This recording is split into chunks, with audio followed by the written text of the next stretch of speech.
Test.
Gotta have that on. Test. Howdy. All right. Howdy, folks. My name's Dave. I'm a woodturner. Welcome to the channel.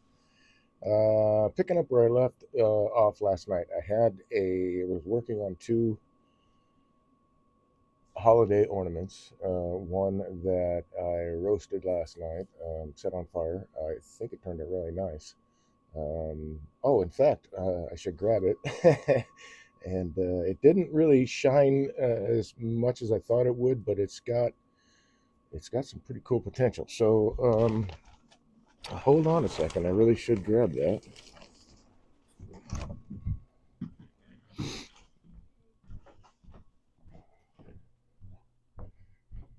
and kind of show where this guy's at.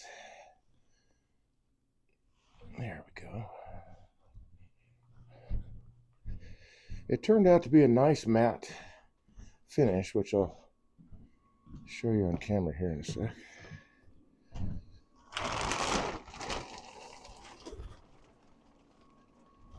Oh, now I can also see if I have fixed the audio problem. Okay, cool. So I can only right now still switch between the cameras. I don't have picture in picture, but at least I've got audio. When I switched to this camera, I lost it last night. So let me grab this guy kind of.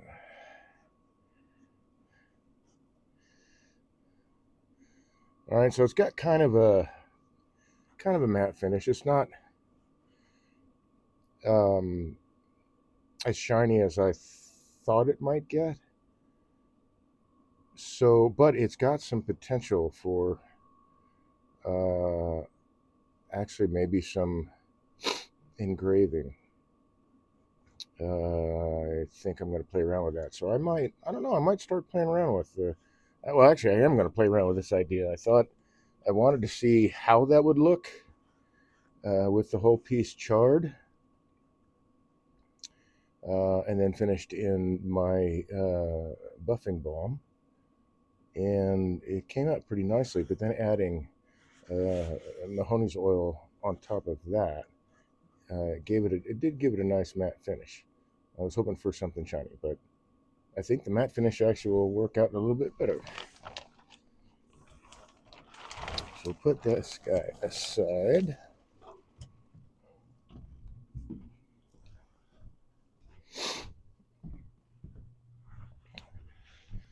And in any case, man, being black, there'd be a whole new genre or niche for ornaments like that, perhaps. What is it? The 50th birthday is like everything's black. I don't know. I don't remember. um, Halloween, uh, goth sensibilities. I think that's probably the way to put it. Goth fashion or whatever. Decor. There we go. Pardon me for a sec.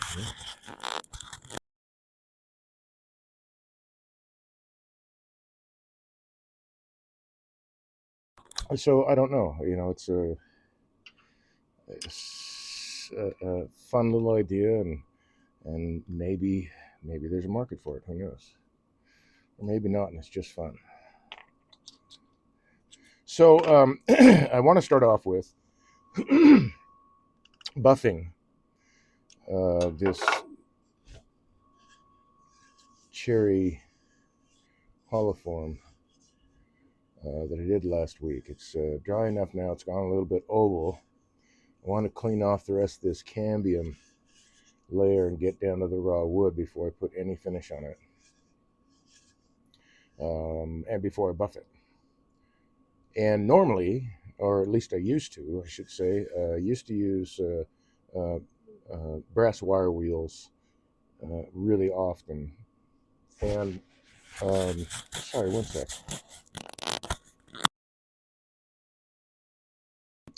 Pardon me, I had to clear my throat. Um, and I don't mind using them when I don't have to worry about getting any stray marks out of this area. But this is a finished piece now, and I had to wait for this to dry. So I found some stiff wire, not wire, nylon half-inch wheels. These are fairly stiff, and I've used this once so far. I thought it worked out really well. I was kind of thinking that, at least in theory, that maybe the nylon bristles would more naturally follow whatever texture is underneath there, whereas brass tends to make its own, which is kind of handy in some instances. But in this case, since it's already finish sanded, I just want to clean this stuff off without damaging the surface and having to go back and sand it again now that it's oval and be more difficult to get centered on the lathe and so on and so forth. So, and I like to be able to use the lathe for as many tasks as I possibly can. One of those reasons is because it's almost like a third hand. So I can hold on to the piece and manipulate. Same thing with buffing and all that.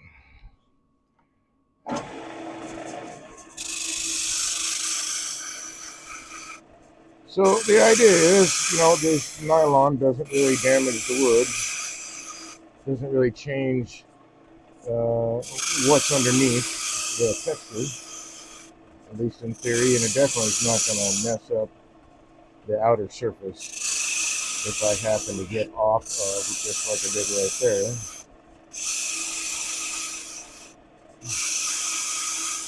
the area that I'm trying to clear up. So I'm losing some of the nylon off of there, which is something I probably should have realized would happen. As it grinds away on the surface at itself, it's going to get ground away. Let's get a little bit more right there.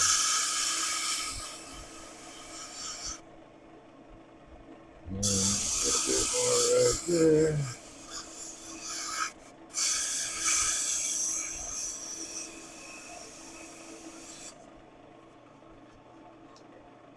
Nice. So we'll just do the other side. I'll have to clean off all that red powder before.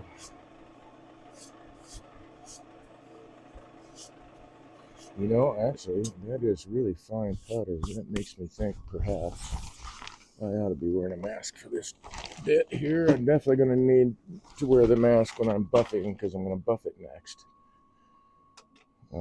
before I put finish on it. So we'll just go with the mask now. Those are really fine particles, and let's try to make sure I'm not breathing in any crazy weird stuff. I already am with what they're spraying in the skies. I don't need to add more microplastics into my lungs. Fortunately, these ones get broken down into mulch, because that's what I do with all of my shaving.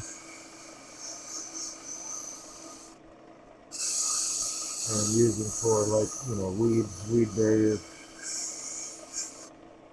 especially the walnut shavings I might have. That's a working walnut.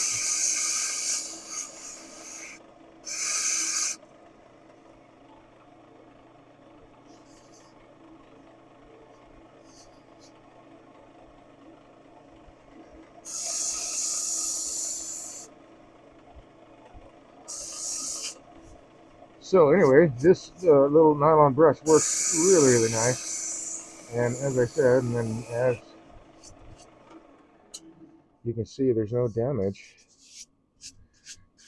There's some grit on it right now, but it's the The sawdust of this gets ground up, and a little bit of the nylon getting ground off on that rough surface. And once I get that all brushed off,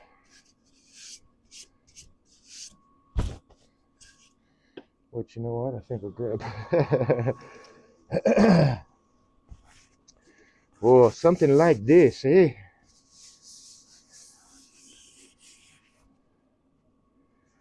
It's a little bit of red on there. So I got most of it off my hand. Alright. So this guy needs to come apart. Anyway, I found it on Amazon. It was really inexpensive. It's, hold on, let me get the, I mean, I don't get, this is just tools that I use. Let me know where I found it. Useful Products is the manufacturer. I've got some other ones that you put on a drill, which makes it nice to clean the tub and stuff like that. Use that scrub brush with a drill. Portable, cordless.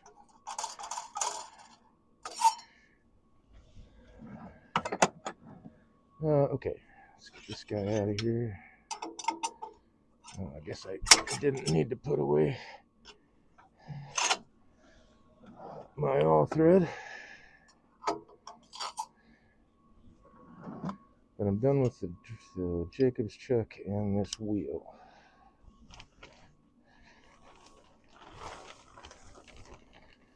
So they must go back to their homes.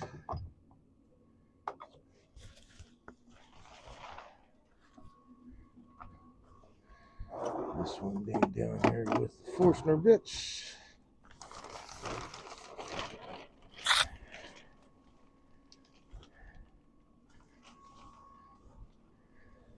And now we're going to do a little bit of buffing. Let's see. That's not it. That's it. Oh, I should clean that off. There's a little bit of rust there. Let me get an old. Yeah, it's not too rough.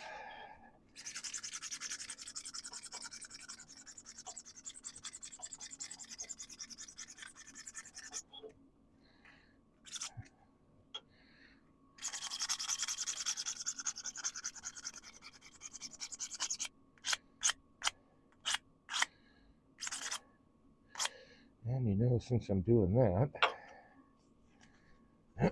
let's see. Where is that tool?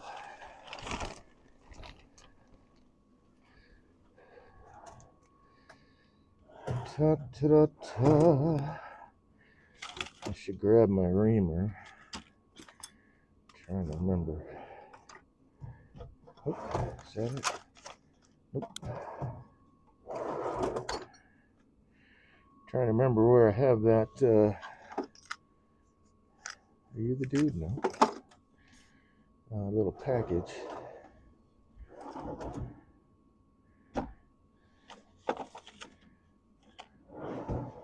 And if I can find it in the next 30 seconds, I'll actually use it tonight.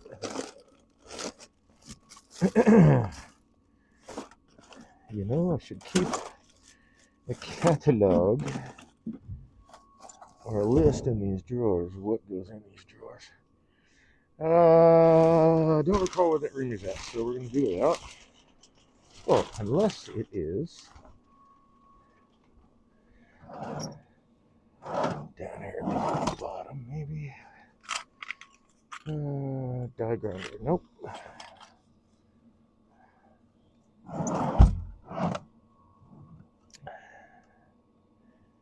Yeah, it's in its own little cool little box, but alright. That's usually how I locate it. So we'll do this without that. Let me grab a little bit finer beat up. That's pretty good shape, actually. There we go.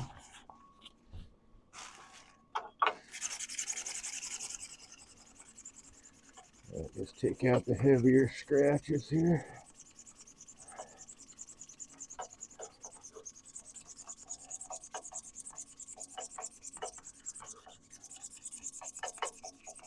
Whoop. Okay.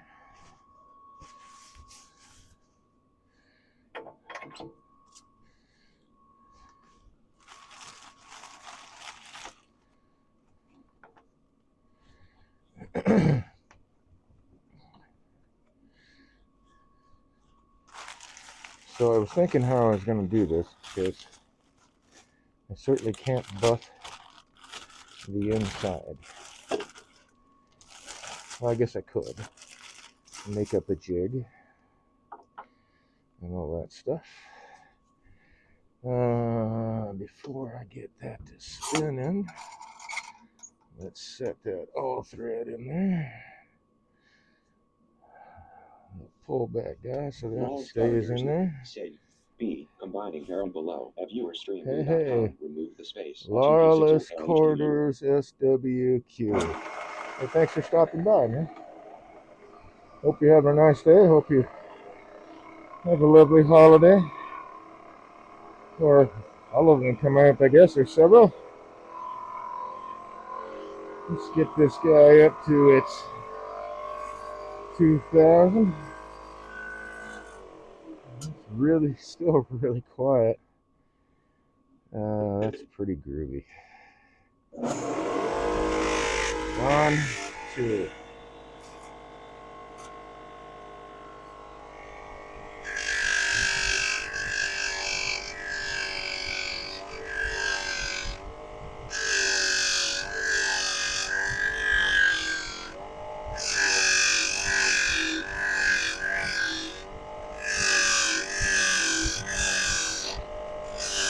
So I'm doing my best, just like with my sanding. I'm trying to do my best and work in the direction that I have support for the buffing that's going on, because it is also polishing the surface with a little bit of grit. That's what the rouge or triple E is for.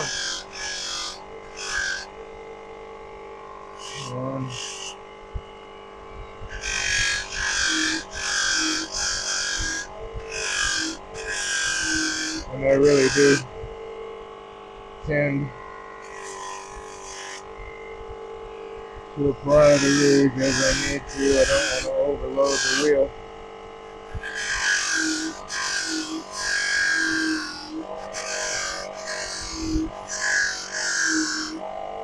I think I'll hit that with my round ball.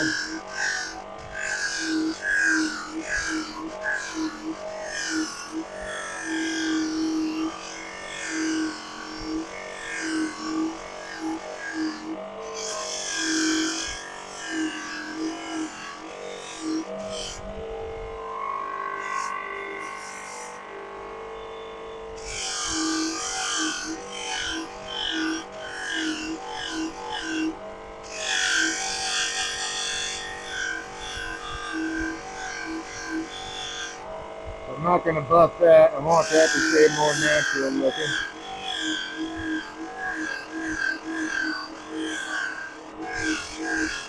But using, like I said, that nylon bristle, sped up my time already. I don't have to worry about trying to sand around that before I buff it, because you know I have found sometimes buffing really brings out scratches, which is tool marks, whatever.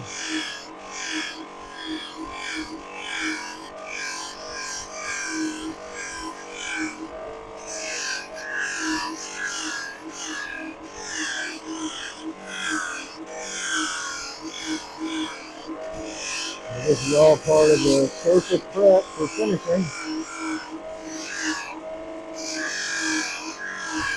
I want to have the best possible surface to start with.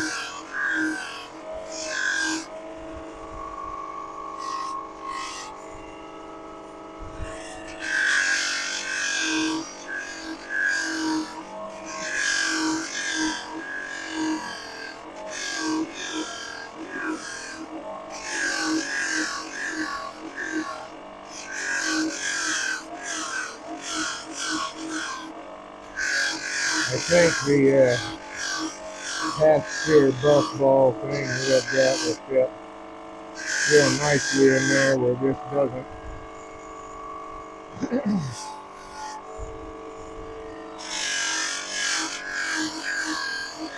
So I'll be able to actually finish that buffing in there.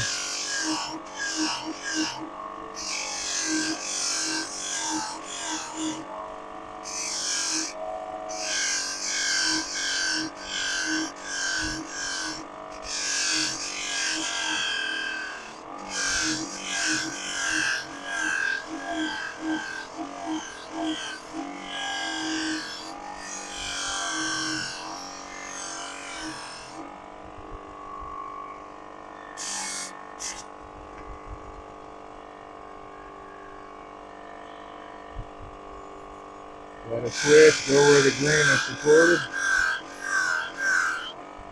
The grain was running this way, now I gotta go that way.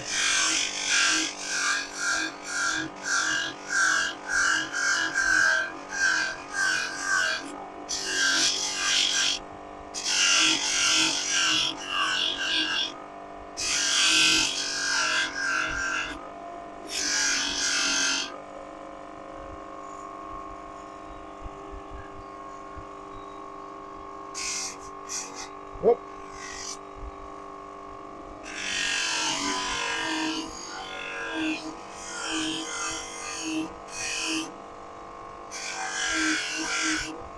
And of course I want to be careful I'm not trying to catch an edge. It's like a pruning tool. You don't want both wings to touch. Here in this case, with the buffing wheel, you don't want both corners to touch at the same time. Unless it's a flat surface, and even then you got to be careful because you don't want to take it right out of your hand. But little things you learn as you go along.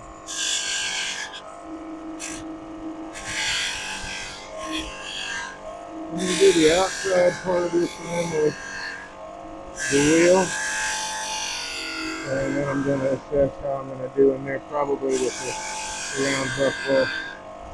Also, I'm not totally sure yet.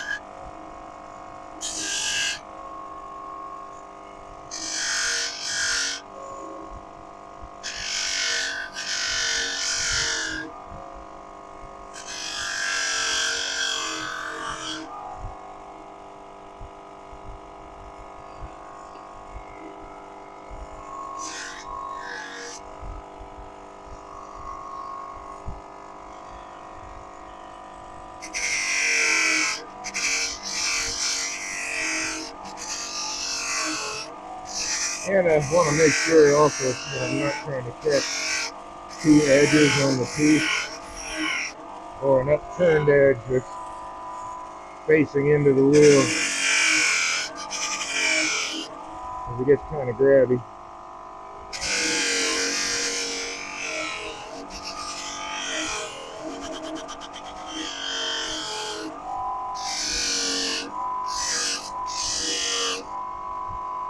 And you can lose a piece pretty quick.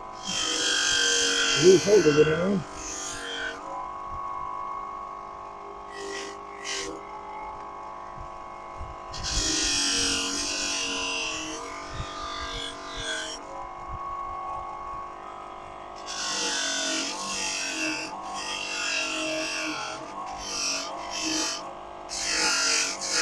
Oh, wrong way.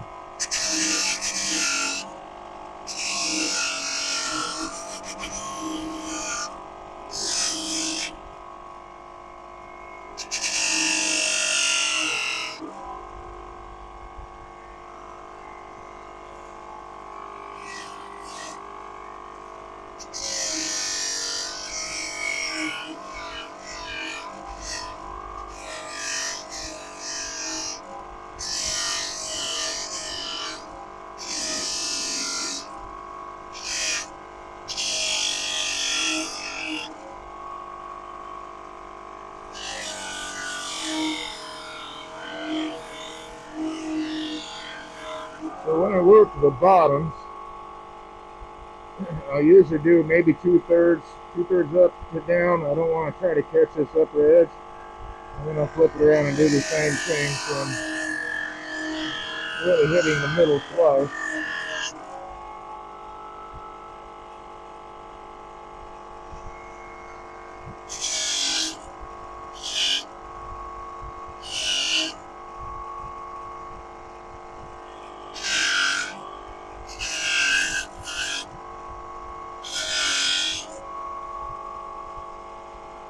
Nice. All right.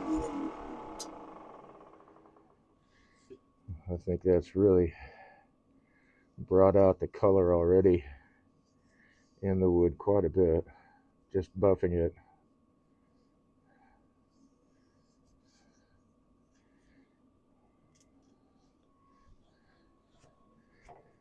Alright, let's move on to the buffing ball.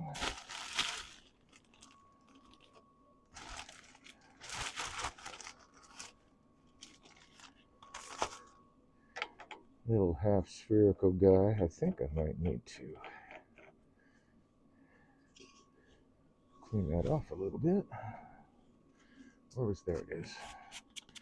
And then I need a handle. Oh, where have my handles all gone? Where can they be? Oh, you know what? This will work. Of course, you're great. So I need to clean off the buffing ball a little bit.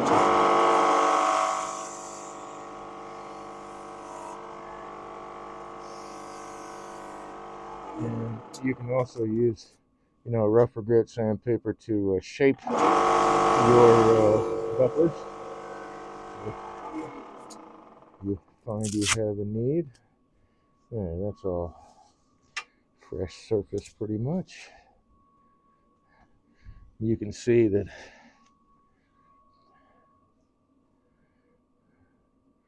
it really cleans that stuff off.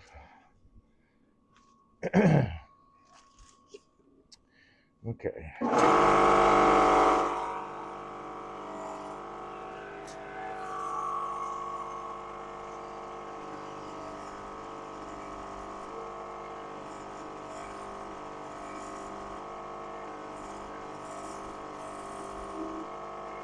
Yeah, really nice diameter for this job.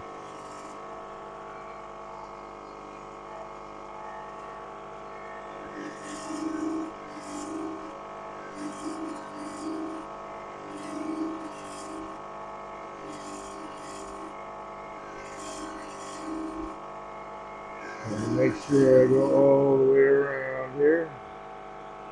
Yep, looks like it. Alright, so now I want to assess and what I want to do with this guy. I think I'm just going to buff that part of the rim. And this will be the inside. Since well, I can't, I guess I could spend hours sanding it with, another jig. I have some jigs that I can kind of repurpose to function that way.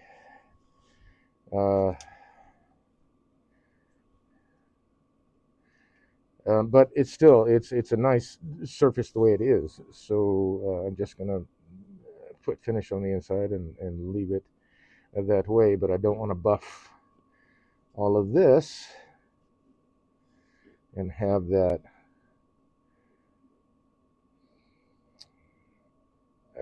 I don't think it would look right.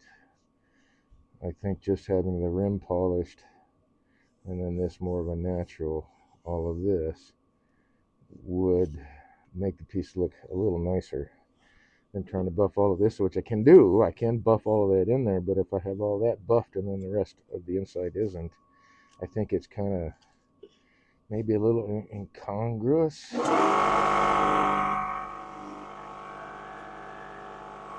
Just it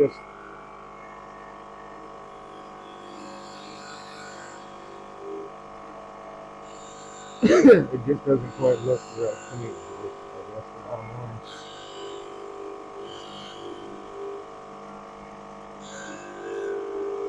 And isn't that what everybody is exploring? What they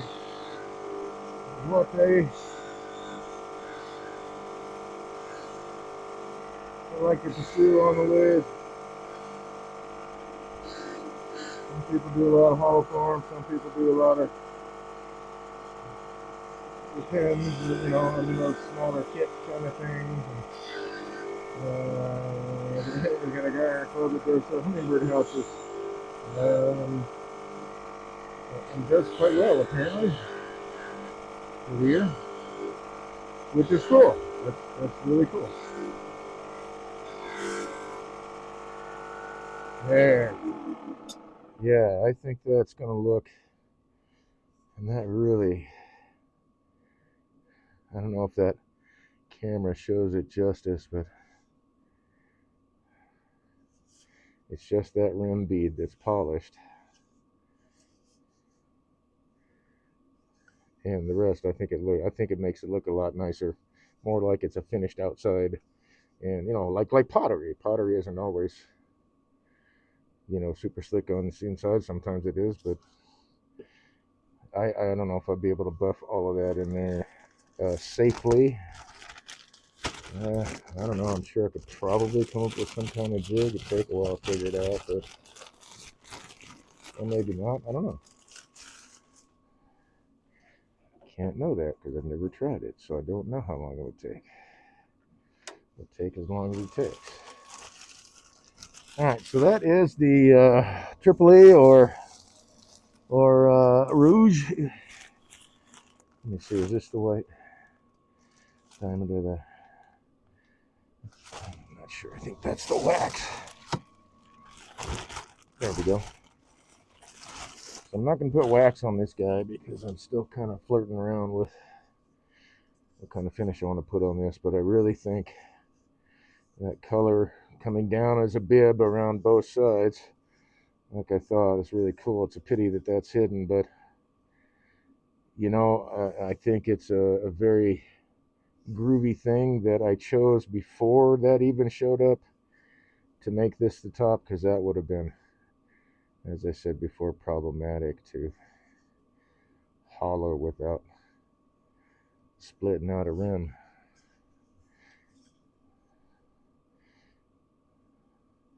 So cool, on to the white diamond.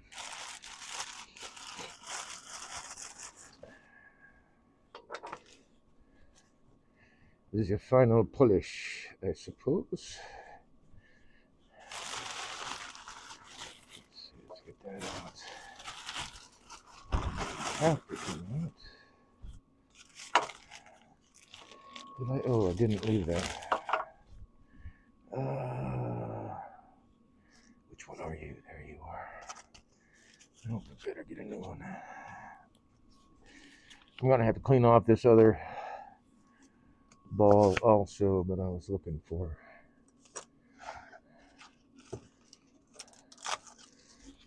Well, that's toast. Rougher grit sandpaper than what I have here. Let's look over here. You know what? Well, quite do. Eeny, meeny, miny, mo. It's too worn out. Let's go with not that one. Where are you? There you are. Let's go with this guy.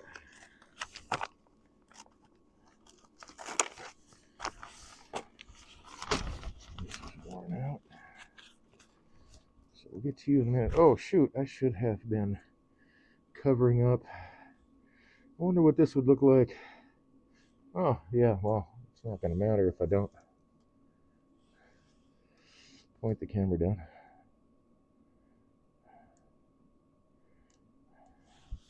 So we'll switch between those views, I guess. Let's see how this one will be kind of.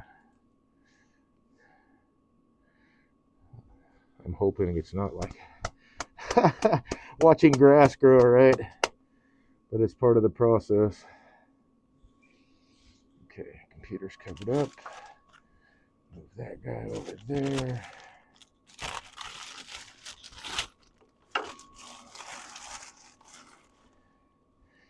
And and the finer compound.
More of a subjective thing. I don't add as much, or I don't, I don't refresh the white diamond as much as I do the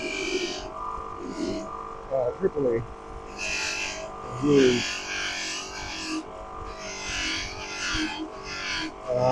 But I don't find that I need to as often, especially when I don't like load up. When I don't load up the wheel with Rouge or Tripoli, then I'm not, trying to drag it off with this and leaving streaks on the piece and getting it bunched up in there. I'm using just as much as I need to do to get the surface done. And then the same thing with the white diamond. So I'm not really leaving much of a, I don't know, I don't necessarily want to call it a film, but I guess it would be when it's like overloaded. It would be like a thin film over the surface. And that often can lead to streaks and stuff, and it's a bear to get off sometimes. And you've got to keep cleaning off your second wheel or the one after to get that stuff off, or going back and taking the time and being real gentle and try not to overheat the piece to get don't add triply to the wheel and use it to kind of do that, but that can kind of fundamentally change the surface sometimes. Okay, fundamentally, I mean, you can put a divot.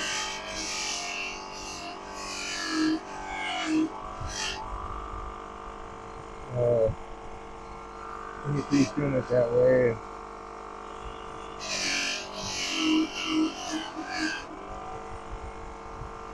It's just best not to overload it, in my opinion.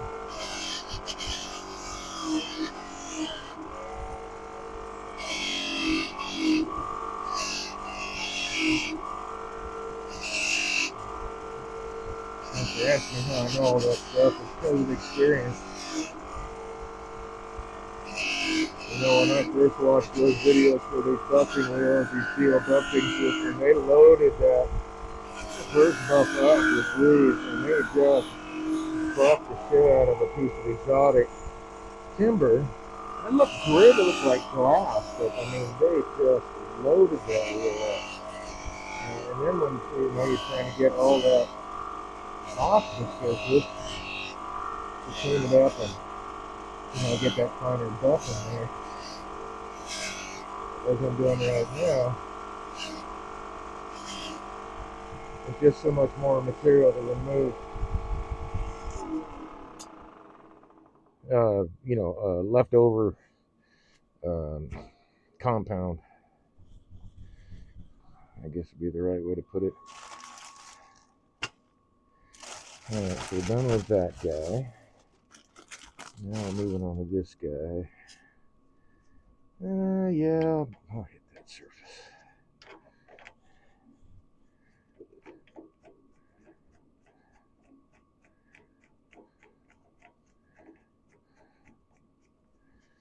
Okay, where did I put it? There it is.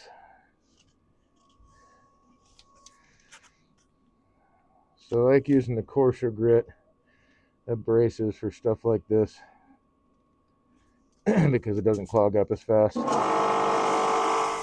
This is 150 and it just clogs up really, really quick. So I got it on this Rex sander, I can kind of rotate and move that dude around and clean off. There we go. That's almost all new fiber there.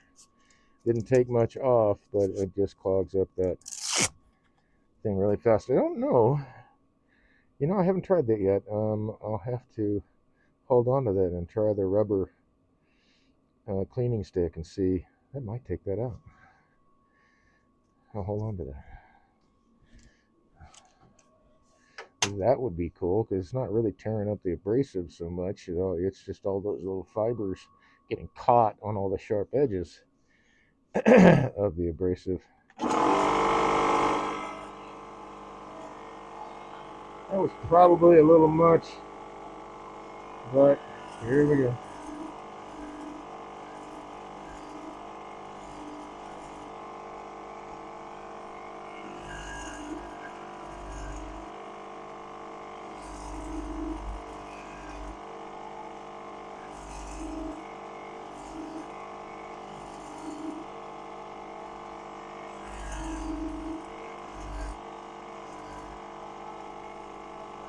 Yeah, that's coming out really nice.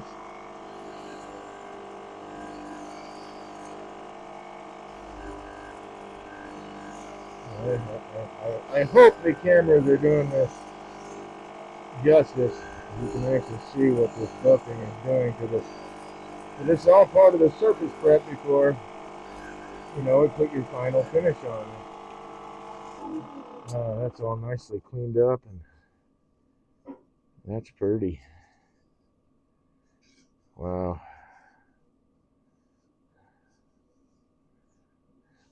Let's turn off this light and see if that helps any. And while we're at it, let's swap cameras and see if that helps any. See if I can get it in the camera view. There we go. So it really shined it up. I mean, that surface is really nice.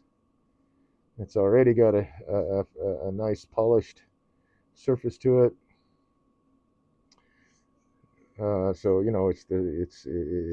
it's all together of a piece. It's the turning, the sharp tools, getting the form, doing the surface prep, i.e. scraping, shear scraping, and then sanding, and then of course the hollowing and cleaning up your cuts as you go on the inside to get a nice surface in there. All to prep for buffing, which is a finer, very much finer abrasive that polishes the surface up really nice. And since all the surface now is the same, right, it should accept whatever finish other than this piece and this piece, which are still natural edge. All should accept whatever finishes it pretty evenly across, because the surface is the same all the way around except for here and here, and then the inside of the vessel. So it's all, like I say, there's tons of little pieces of the puzzle. It's all of a piece of the puzzle. All these little things that you learn, pick up, and practice as you go. For me, I try to have fun with it, and always working to get like the best surface I can get for whatever application that I'm putting it into. It kind of dictates what grit I'm kind of locked into sometimes, or what minimum grit. Sanding, like I don't know, baluster stuff like that might get painted. Might be a 120 or a 150 sanding. If they're stained at 180, maybe 220. If they're raw wood, then at least 220. But they don't normally leave stuff like that as just plain raw wood. It's usually got some finish, even if it's a clear coat. But you always want to prepare prepare the finish for the finish. Yeah, so there's just several steps to surface prep, and playing around with those and neglecting aspects. All that exploration really can do. Just even like only buffing part of a piece would dramatically change how that buffed out piece that would more stand out, right? So you can use all of these in different combinations with whatever different pieces you have, or what you want to explore. It's what I like to play with. All right, so let's put this inside. We'll move on to the ornament or the first ornament that I started last night. The second one was that scorched one that I showed you earlier on in the broadcast. Let's put this back up here on the rack there. And it can wait until we figure out. I have to take a peek. I don't want to torture myself. I mean, it's snowing outside, right? And, it's not a whole lot right now. But we're looking at probably a couple inches tomorrow. Which, if it's just a couple, that's cool. This last one we were dumping, I had several people talking about the weather, the last snowfall we had, and it was just strange. And a lot, and anyway, it just dumped in some areas that, anyway, and at the time of year that it was, it's kind of odd. But sucky because it was wet, heavy snow and all that. And a lot of people, or not a lot of people, several people I spoke to over the past couple of weeks since the storm, that first storm, had mentioned they thought it was kind of strange too. One moment, please.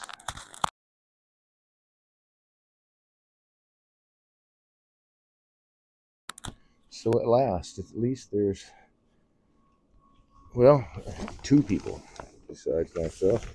I'm sure there's more than that, but actually more than that, not 3, 4, whatever. There's a couple people besides myself who think that all these things are strange and unusual, and not, that's the way it's always been, because it's not the way it's always been. I walked right by the ornament. There we go.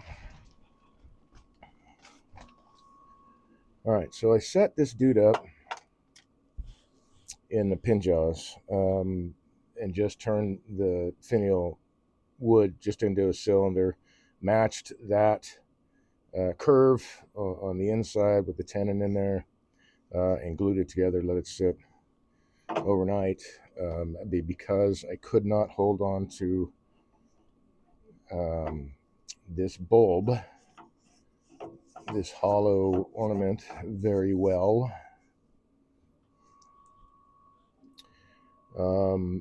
From an expansion hold on the inside here. Even trying to turn any of that just sent it off balance and off kilter. So we're gonna go this route, and hopefully this will resolve those issues, and I can finish this ornament, because I like that I captured that figure out of that log. Just I think I did really nicely. I probably could have framed it maybe a little bit better, but I think I hit it pretty well. And so I'm hoping that this is a complete ornament by the time I'm done, as opposed to, well, that was a nice practice piece. Oh, I see. Looks like it might have split a little bit. And probably from the expansion hold, and I didn't even notice that. Well. I'll have to fix that too, and how I think I'm going to do it. I think what makes sense to me, anyway. Did I put it? Oh, I did put finish on this. So anyway, I got to get the finish off there first, and then clean that crack out, and then I'll sand it and use that sawdust that doesn't have any of that finish in there with CA glue, hopefully to seal that up. So let's get this thing running true first. Need my key, which should be right here. And I think that might be a handy guy to have. How tight is that? That could be a little tighter. Glasses on, gentlemen.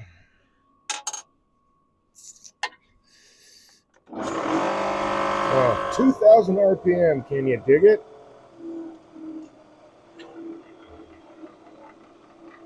Wow.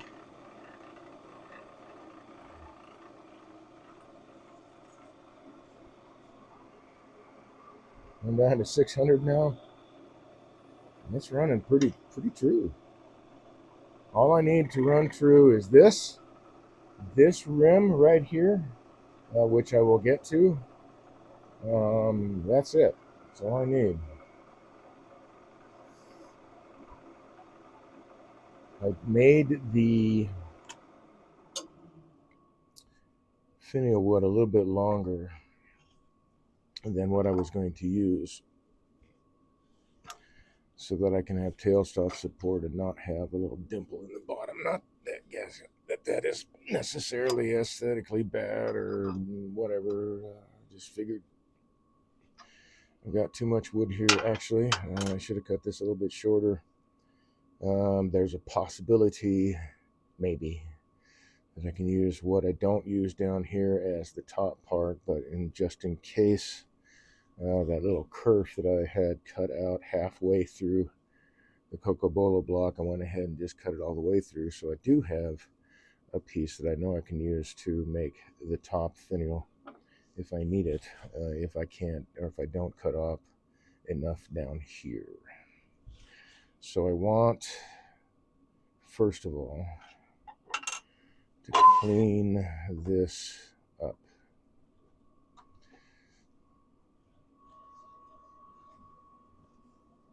You know, I wonder if I can. Why not? I should be able to. I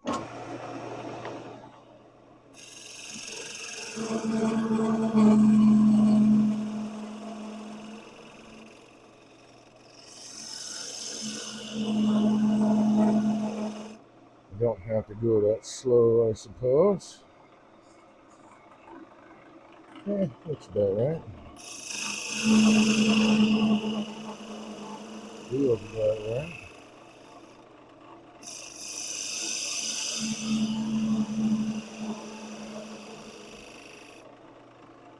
Okay, now I've got to open up this hole. It was off center. The drill had sent through, came out off center. It traveled a little bit,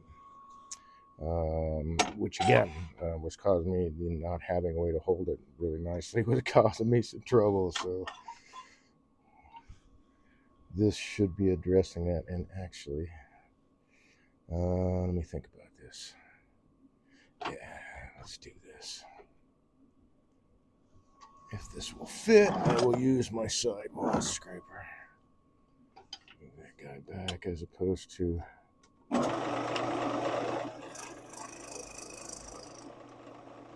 spin the Gallagher, another guy.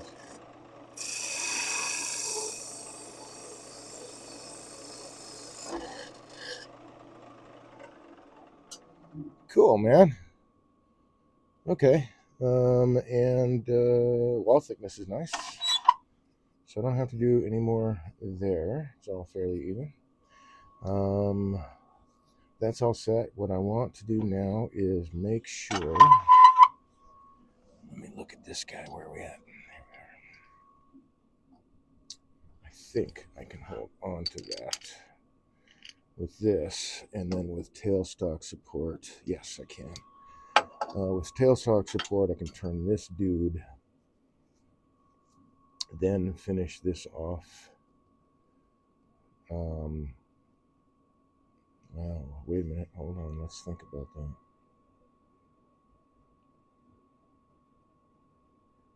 Thinkity think. How am I going to do that? I know I can use an expansion hole, but I really it just is not working well here. Although, expansion hole with tailstock support so that I could get to this. I just need to trim it down a little bit to match this one. Yeah, let's try that. All right, I want to bring up my tailstock here because I'm applying sideways pressure.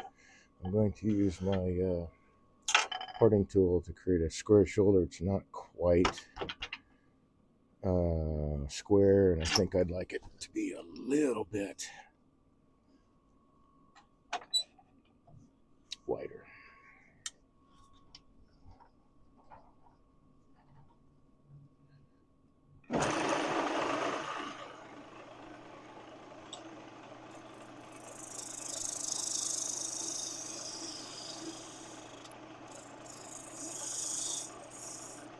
There we go.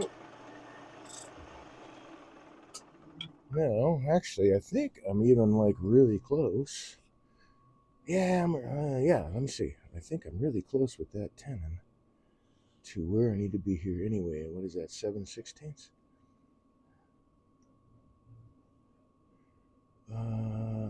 Yeah, 9/16. So just an eighth of an inch off.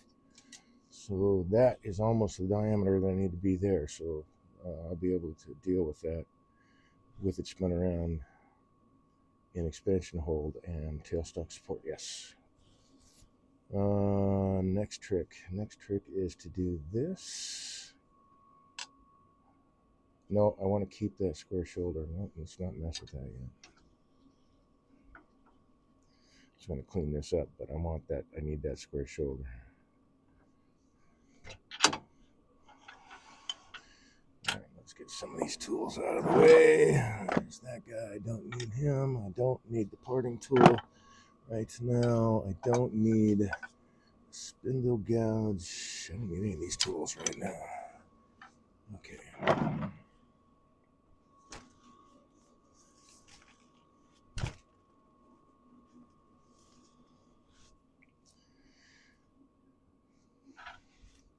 All right, so we'll take this guy out. So in theory, this running true will match this. I see I don't have a center point set there, but we'll get there. Let's get these two swapped out.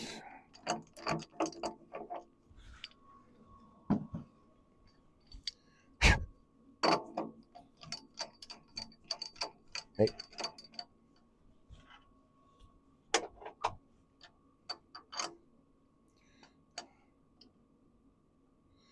Whoops. Yep, there's my square shoulder. I've got 1/16 of an inch gap, so it's really, really good holding power there. The jaws are almost all the way closed so that they're at their strongest hold. At least as I have learned it. Okay, what is wiggly?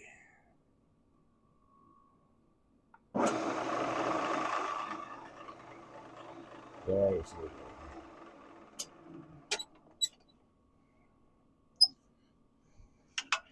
It might be because of that crack.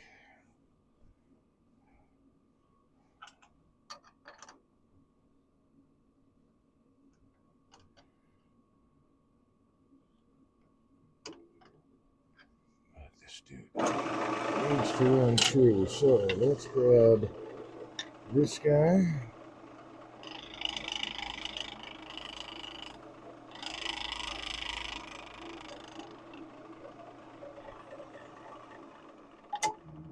Almost, but not quite.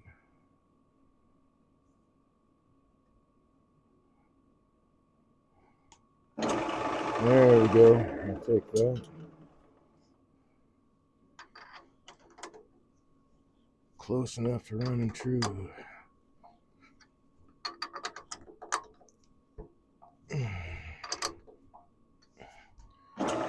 Yeah, that's not bad. Okay.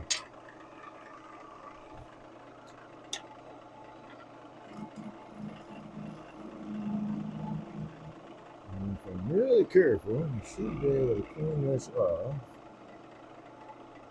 And then, a little bit of light will help.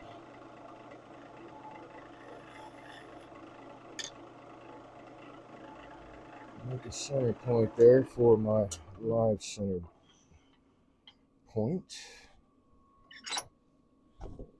And there I will have my tailstock support.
Okay, let's work on this dude. I need to go grab CA glue really quick.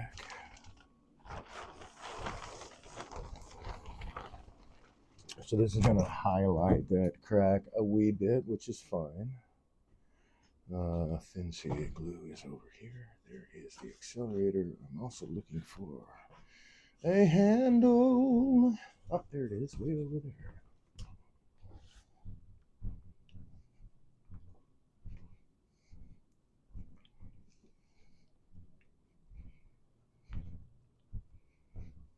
Sanding block.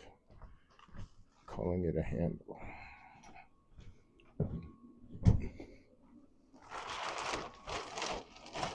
Okay. How are we doing? Audio still working? Very cool.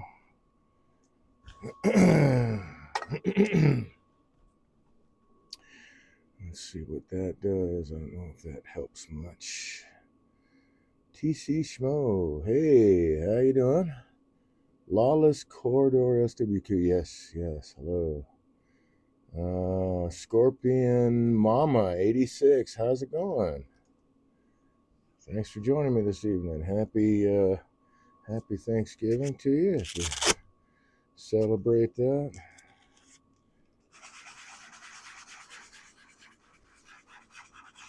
I find it hard to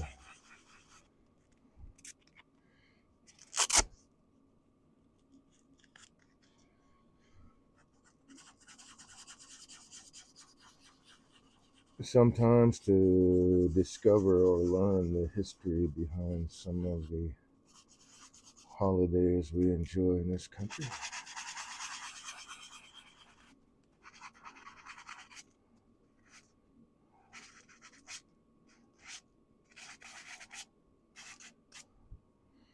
Wow, that just covered it all up, didn't it?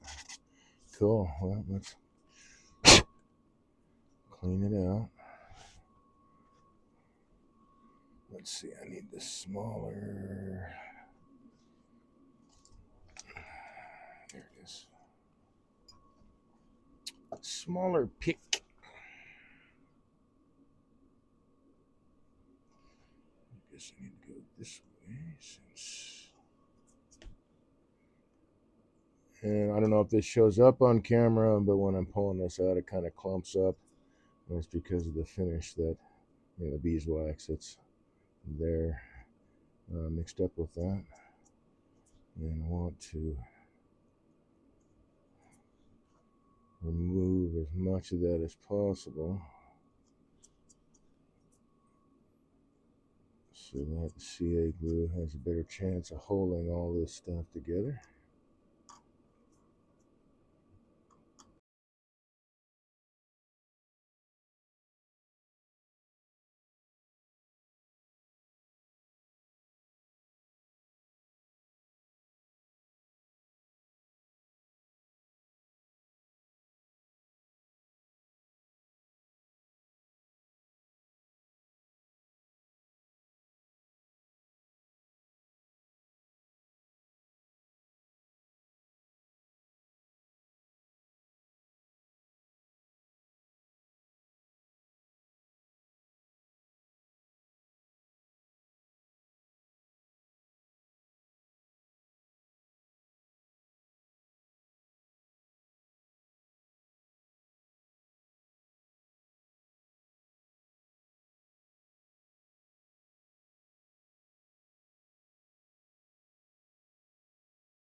Audio. All right, so we have check there. Yeah, thank you very much for catching that. One of the weird things that's going on with this computer, it's like the video stuff is just dropping out. And I honestly don't know what the deal is. I'll have to figure it out. But as I said, I kind of really suspect it's the fact that this operating system is so old, and the computer itself is 2011. The operating system is, I don't remember the year, but it's 10.13.6, so I'm back a ways.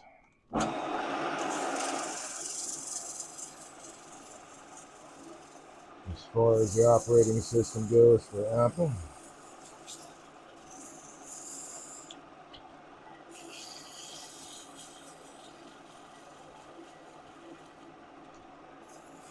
but 2011 Apple laptop, not bad. As far as getting some use out of the thing, not bad.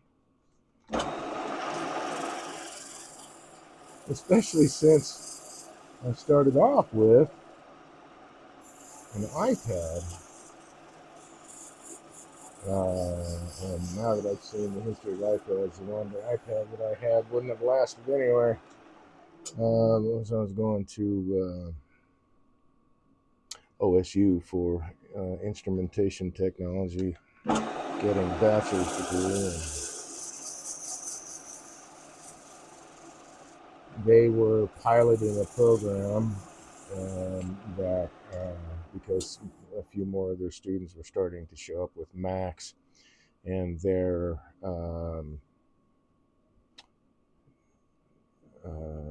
I don't know, something to do with the school. I don't think anything to do with them. Oh, it was the course material, stuff like that, being able to access through their server, because it was all based on Windows, and so they were piloting a program that was supposed to allow more Windows or Apple users access.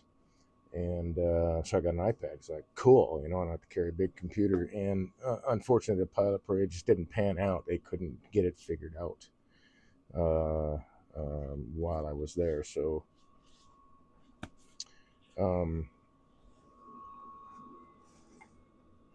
I wound up getting a Windows machine through the VA since I was going to college. I don't have that machine anymore. I'm not going to college anymore. And because the iPad was kind of useless to me otherwise, because I wanted to be able to use it, my vision was like, Star Trek. You have a tablet and you can do, and there were programs at the time that this was all part of the pilot thing and part of the upgrades that they were trying to bring into iPads. That functionality, like in hospitals, being able to do whole chart or whatever, and in the career field that I was working at, that was a similar thing, and not for heart patients, obviously, but electrical circuits and stuff like that, ladder logic programming, whatever. Oh, I don't need this yet. I need to finish turning. Wait, I got to think about this. That's the deal. I need to think about this. So I can actually do this part here. I might as well think.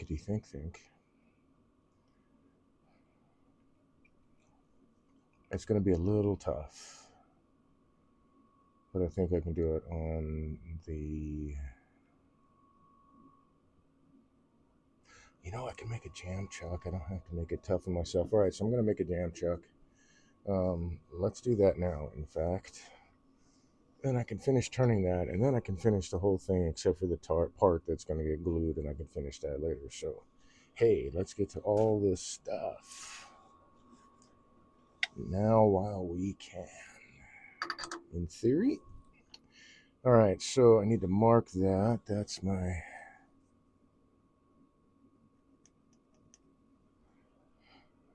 my 1, 2.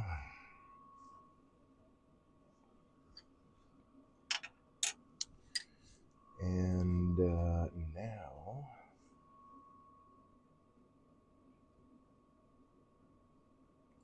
Since I have to make the tenon for this dude anyway, will you fit in this chuck? Oh, just. Yes. I use this as the jam chuck. I'll just shape the tenon for what I need on that surface.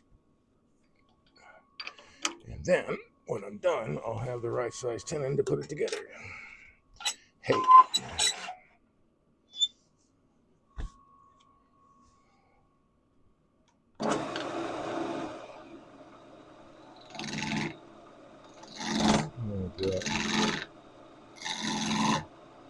Probably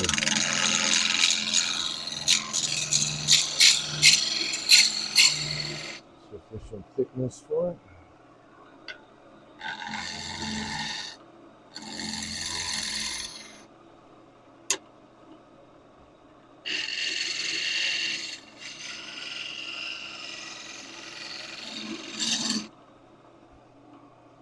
Alright, so clearly, well, let's just measure this and see. I don't have an open-end wrench, which would be nice. That would fit this, but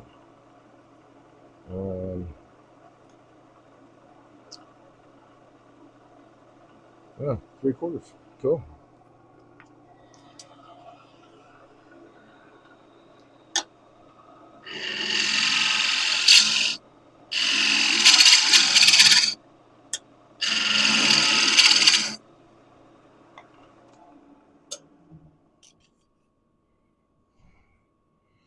Just a little above 3/4.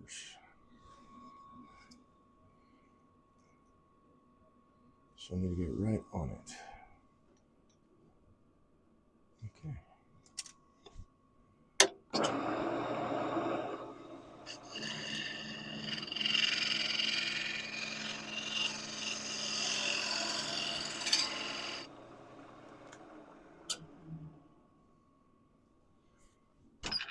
Move this guy back.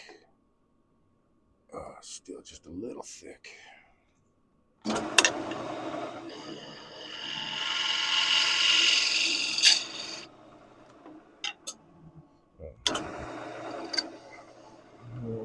Chamfer that edge, but in order to do that, it helps to have a straight edge.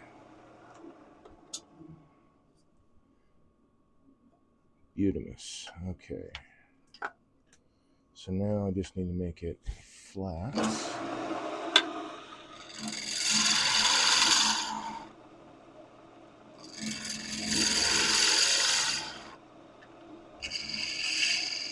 Be curious to see what anybody else says they smell when they work with Coca-Cola, but really for me it kind of smells like a cross between burnt coffee and burnt chocolate. It's not unpleasant, it's just kind of odd.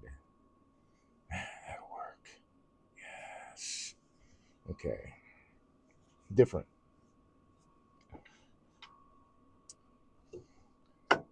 Although I have turned some cherry that smelled like wintergreen, of all things.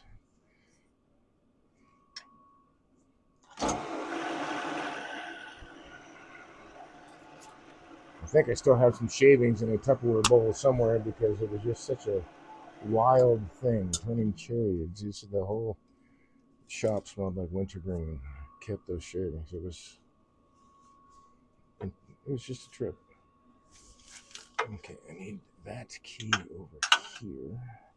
Do I need this guy? Not yet. What I need is this guy. And this guy. Because I don't remember. So, inch and 7/16. And where was I at here? I was just like right there, wasn't I? Yeah, I was just a little fat there. So.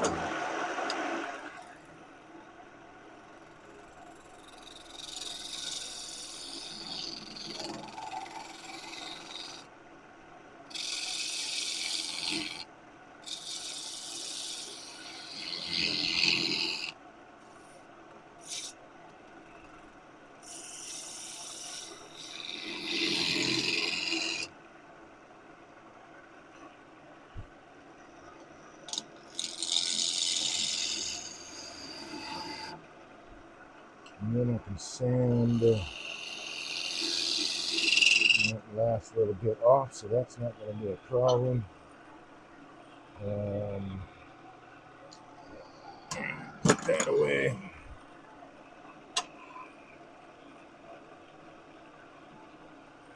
Oh, hello. That didn't sound good. Heard a bit of a crack.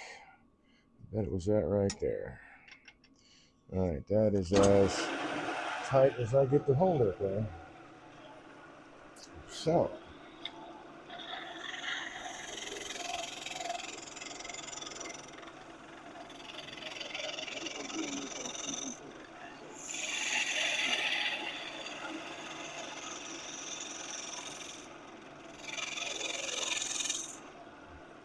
guess I need to turn the volume up on this guy. I didn't quite hear that one. Happy Thanksgiving. Hey, thanks, man. You too. It is a tomorrow thing, isn't it?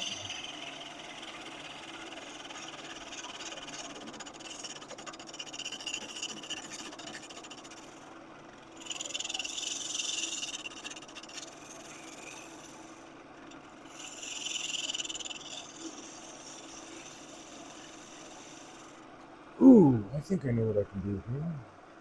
I think. Oh, that'll be too small. Ah, shucks. I thought I'd be able to give myself a chuck hold down there, but that's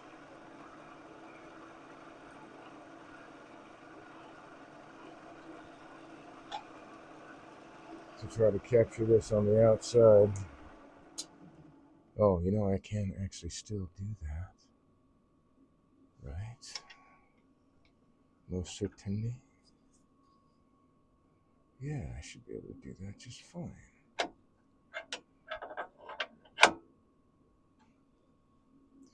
So let's take a look at how wide this is, because I think this might be just about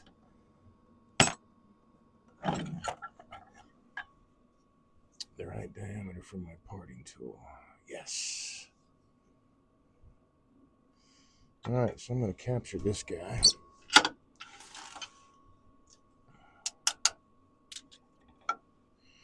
Around the outside of that little tenon, so that it doesn't try to split itself open. Turns out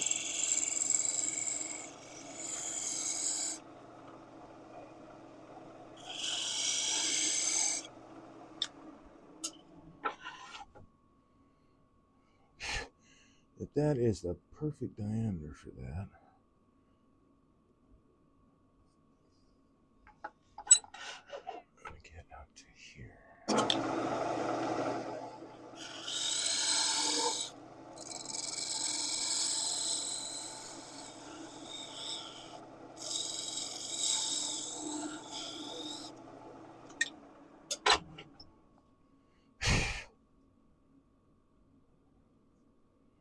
Oh, a little bit deeper.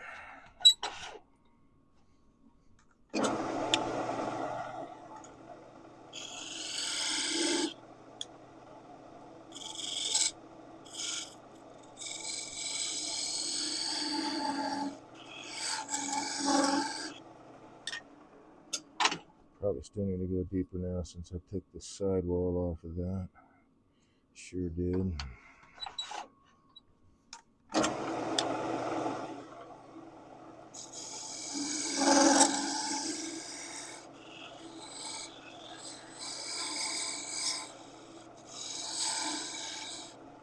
Okay, that should be deep enough, I think. Yeah, that'll work.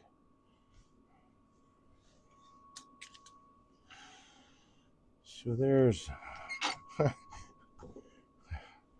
upgraded Jam Chuck 2.0. Now I should have a little bit better support to turn this guy. The finial on this.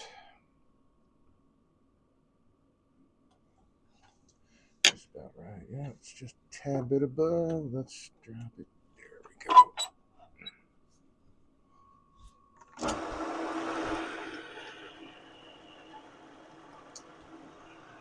So I can apply a little bit more pressure, and then that lip there will capture that tenon. It's actually a really snug fit, and I can use this to drive it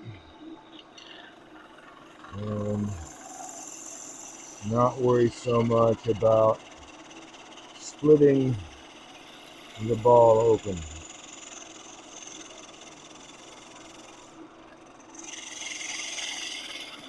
Oh, and it's going to spin. Let's get a little bit more pressure.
Okay, I'm going to hone this, dude. It seems kind of, oh, it's because I'm standing right over right underneath the light and in the way. Let's see, it seems a little bit dim for me here. I'm covering up my own light.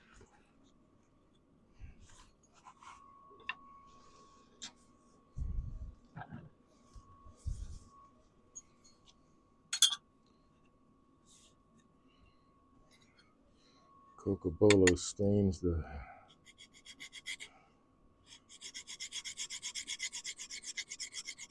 surface of the cutting tools too. But it's an oily, it's kind of an oily wood, so.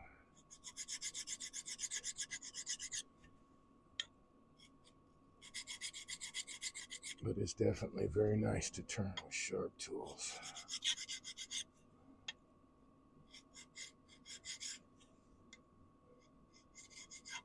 Oop.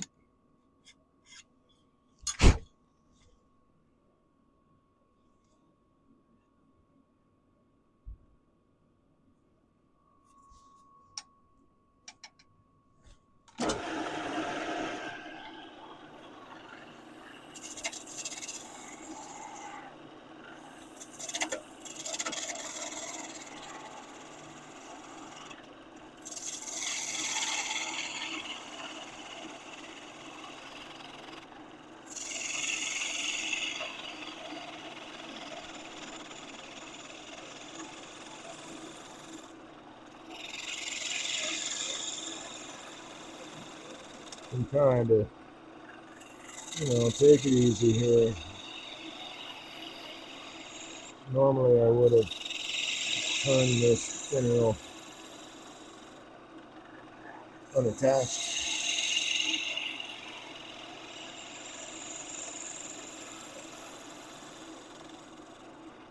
And since I needed a better way to hold that dude.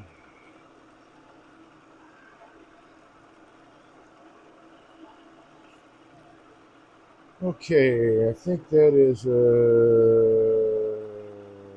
taper is too big.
Okay, I think from there,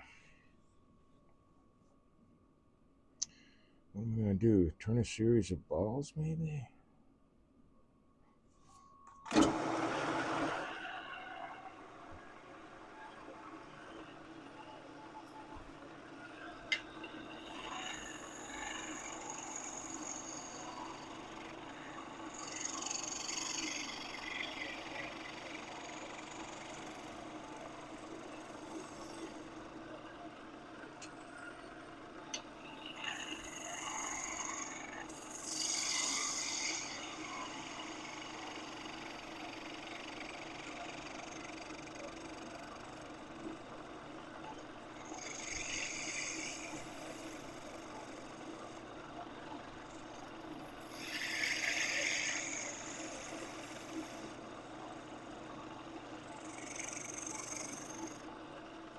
So while I'm turning this, I'm giving it support with my hand underneath.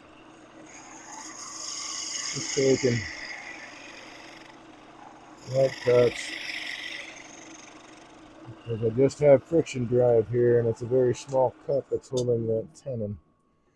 So I don't want to have to put a lot of pressure this way, enough to keep it in place, but here I see I've got to stop right about there.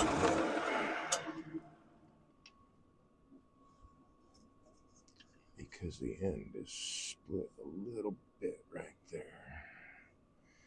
Okay, so now design. I think I got a good taper. And I also think it could be a little bit better. There we go.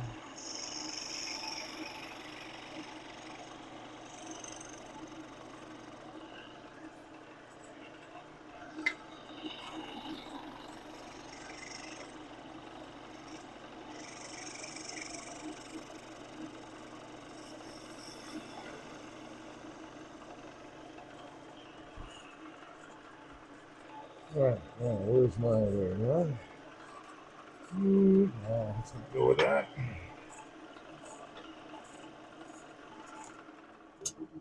So I think I'm going to do a series of balls. Actually, I need to take this down a little bit more.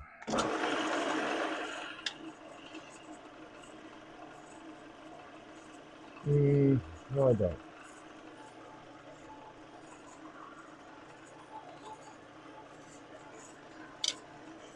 Let's drop that back down.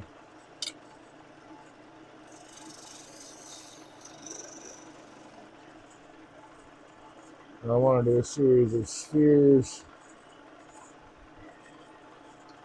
more or less by diameter.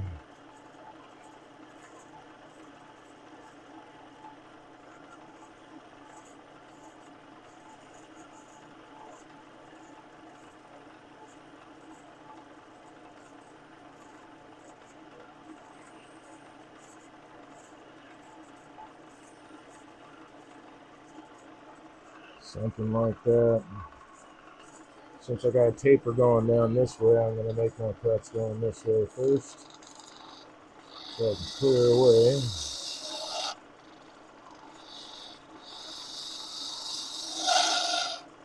Room to finish these.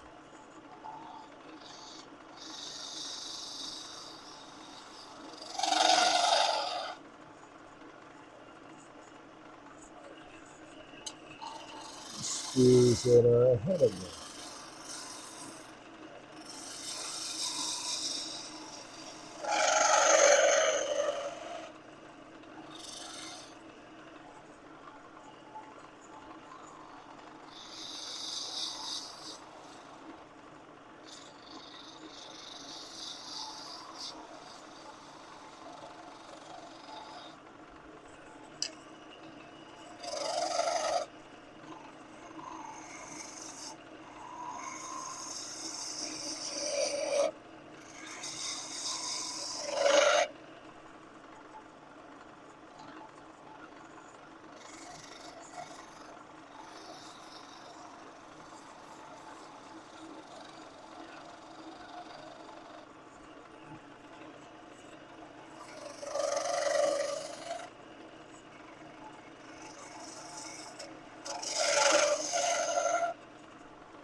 should have done right there and didn't do.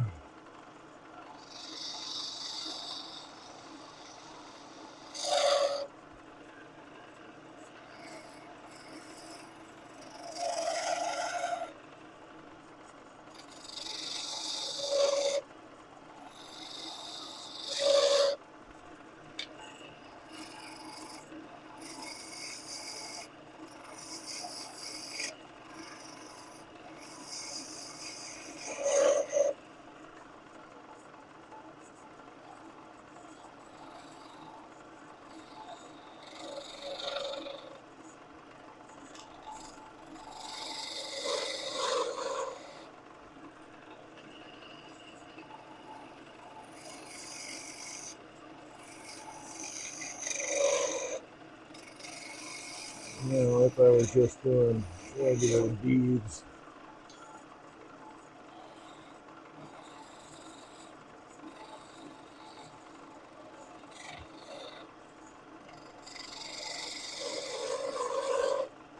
And I might try to do this in one direction. It doesn't really matter. I guess I would have to go downhill that way. But this is going to be a lot cleaner look.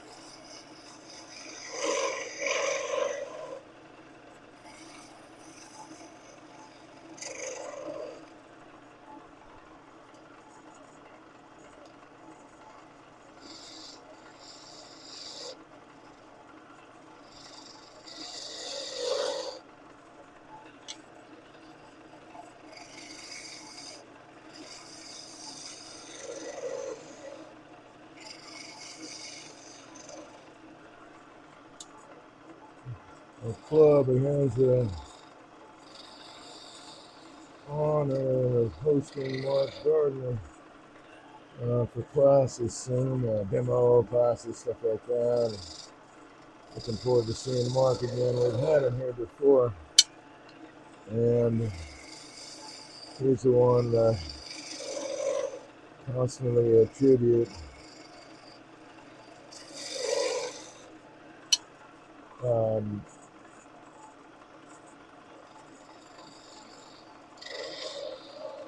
improving how I handle the spindle gouge. It just really changed a lot for me there for the better. Gave me some nice tips that made it so much easier to work with the spindle gouge.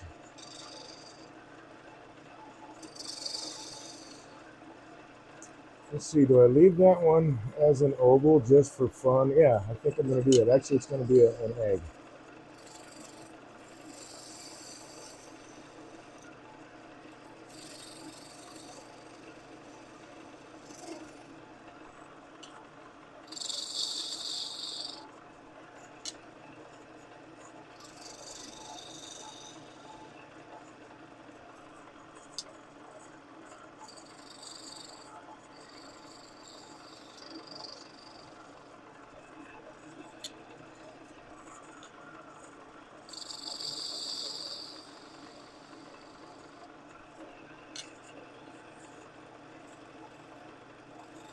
That's the spirit of Thanks Christmas, right? Where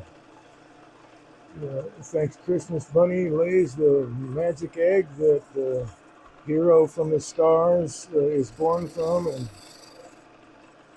uh, saves the people from themselves. And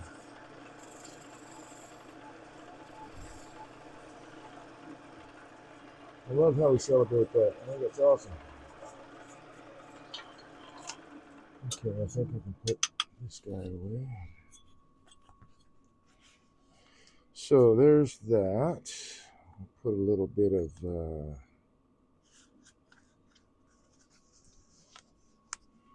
abrasive to that once I find my mask. This is Coco Bolo, and I definitely don't want to breathe this stuff either. It's really hard and kind of oily, so I guess that's kind of the oily smell, or the burnt kind of coffee smell. Those are turned shavings. They're just the wood is hard, dense, and oily, so they're not long shavings. Not long, curly, but they are shavings. They're curled. They're just very, very small. Anyway, let's mask up this guy.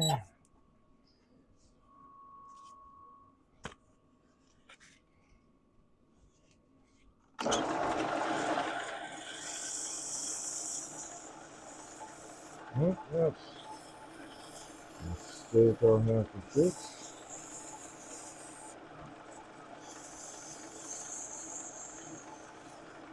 So, not using a lot of pressure, but I already had a really nice surface I left behind from the tool and the tool handling skills.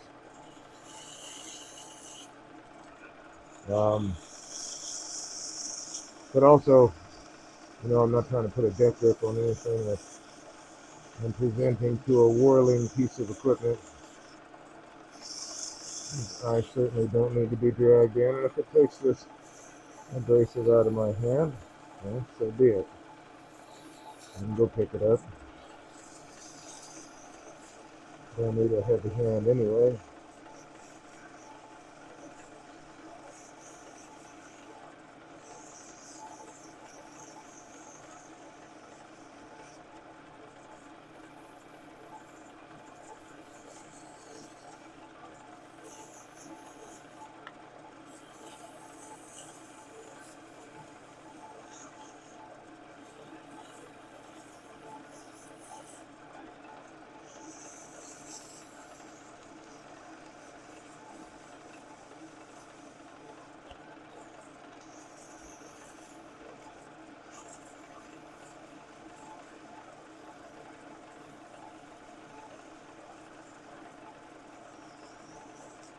So unless I leave the piece, completely natural,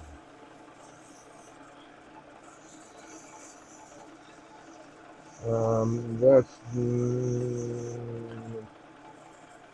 usually the time that I sand the least because I'm not as concerned with getting a finish that I'm not putting on a piece to be even throughout the whole surface. Here I want it to be even, so the whole surface has to be similar in composition, texture, all that, to be able to evenly distribute whatever finish I'm going to use.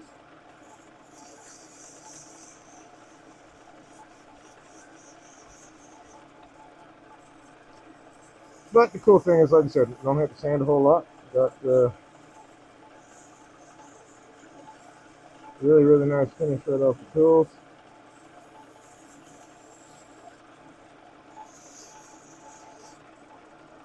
Need to fix that though.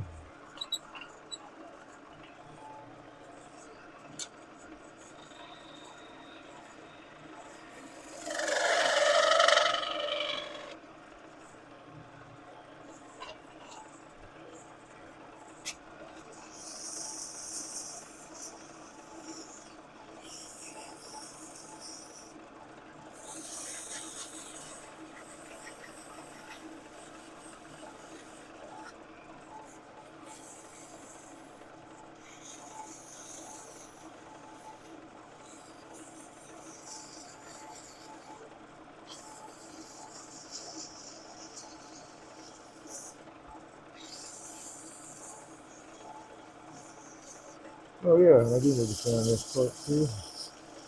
I may have already, but I'll do it again.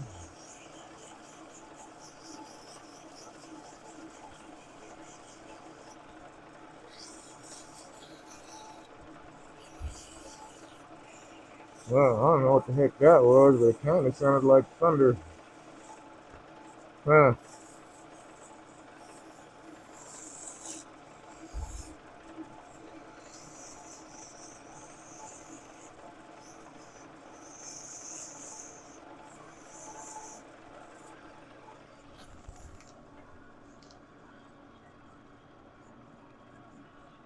Huh.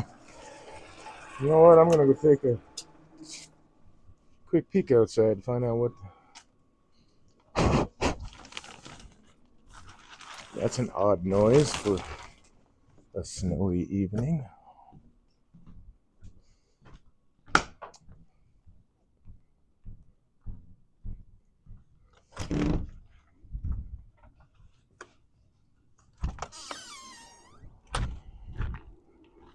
Well, it kind of quit snowing though, a little bit. Got kind of drifting, which, oh, that's the wind.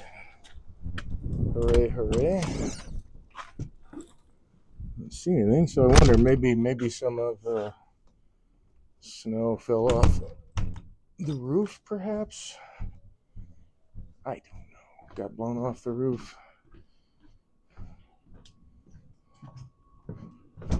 It's not that much snow though, so I don't know what that was unless somebody started up their vehicle and drove away. That's a possibility. Okay, so this is all pretty much done. Oh, I see one spot. Use a little more paint. Chong. On both sides of that guy and right there.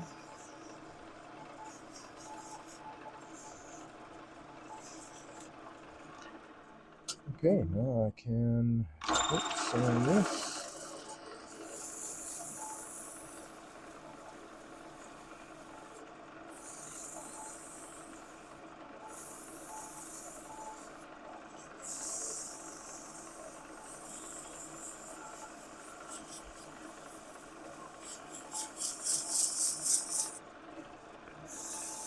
And I can apply my buffing balm here real shortly.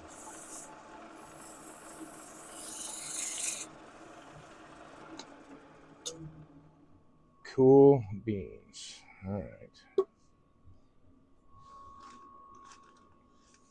Not that guy. This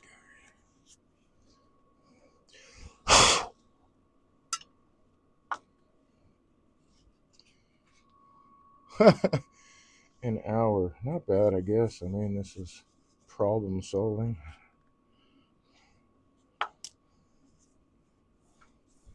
Problem solving, a little bit of education. Kind of tends to slow things down. Ooh, too much. Let's get you over here where there's now not enough. Oh, I see. Never mind. I guess it was the wind blowing against the garage door, rattling it.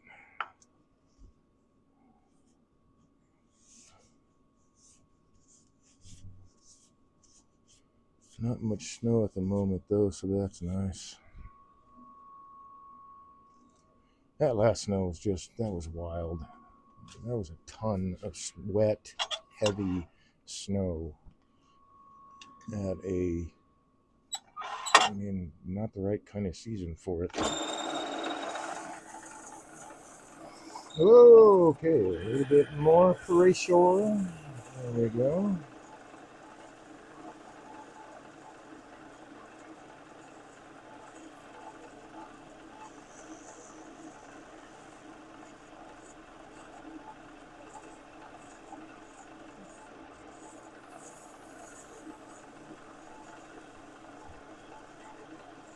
Nice to see. I thought a little bit ahead. That little corner there was turned away, so I'm not knocking.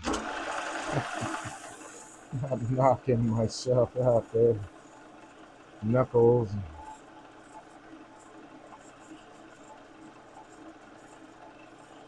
Oops.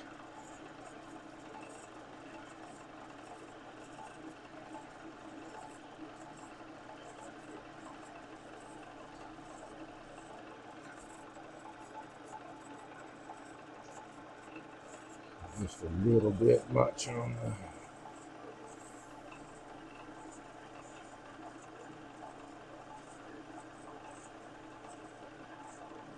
wax, but nothing terrible here. Let's just get it.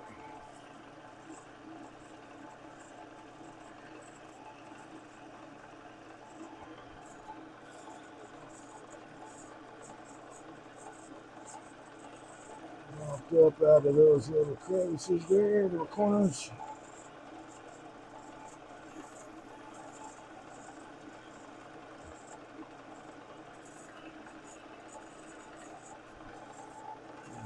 one.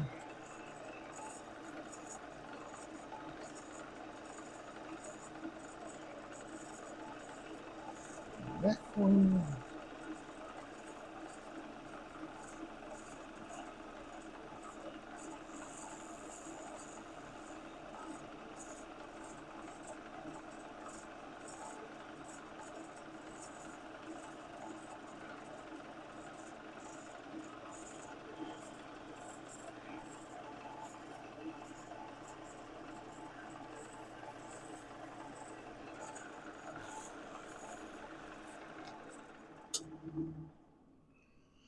Oh, lovely. I like it. Okay. So I can sand that bit off with the help of the lathe. I am holding way too many things. Hold on that for me. Thank you very much. Need to move some stuff around here. Too many things in the way. Too much cluttering. I don't need this guy. I don't think so. Okay. I might need that guy later. Let's move this aside. Okay, now.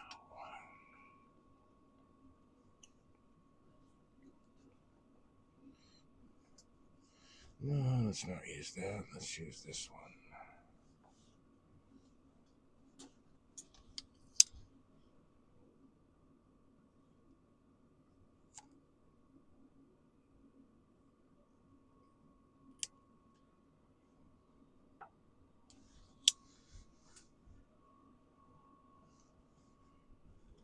And then a little bit of a judicious application of abrasive right to that.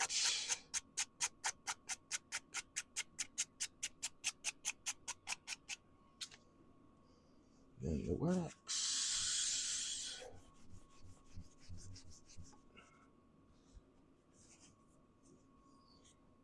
Okay, that's looking pretty good so far. Now we just have the top finishing to do. And I need to sand this guy off there. We'll get to that in a bit. Let's play with this guy. Oh, I could do that.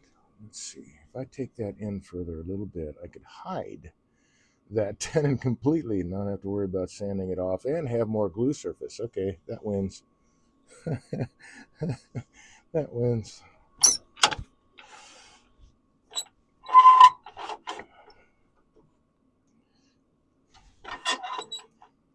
So I won't have to worry about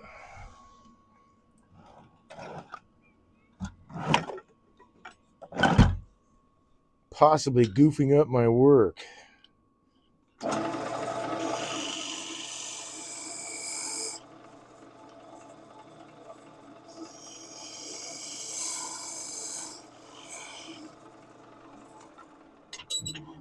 should be enough.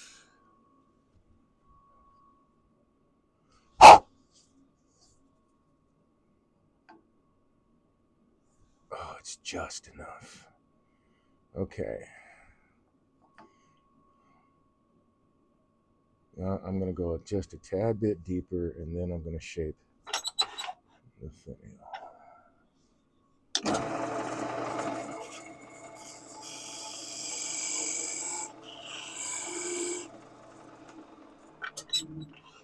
Not much, just, yeah, there we go.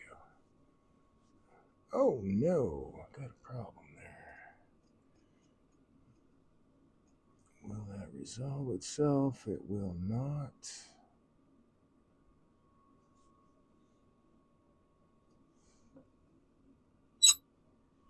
So, a little bit further we go.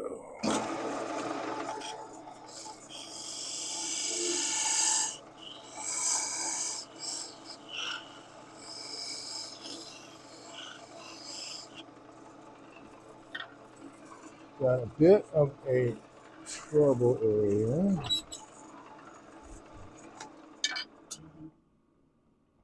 Right there.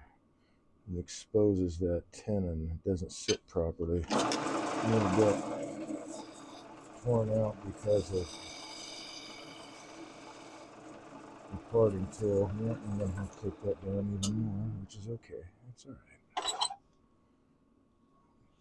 That should be enough of a wall thickness. Yeah.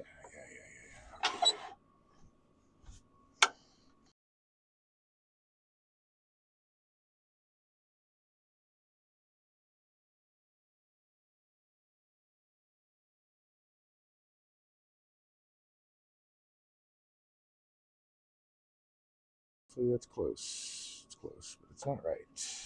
Sit, stay.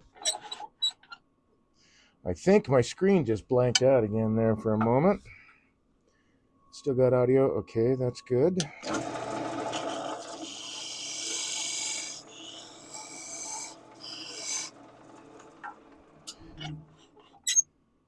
And there.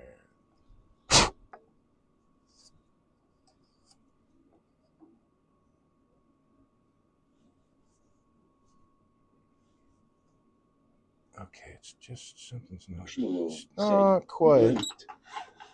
Blinked, yeah. I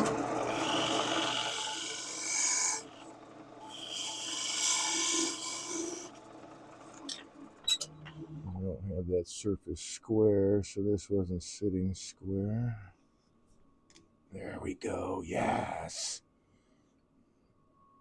A little bit. Little bit.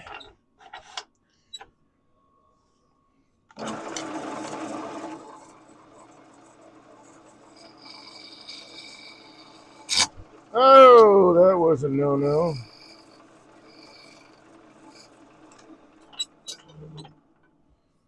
Fortunately, it didn't mess up this. Okay.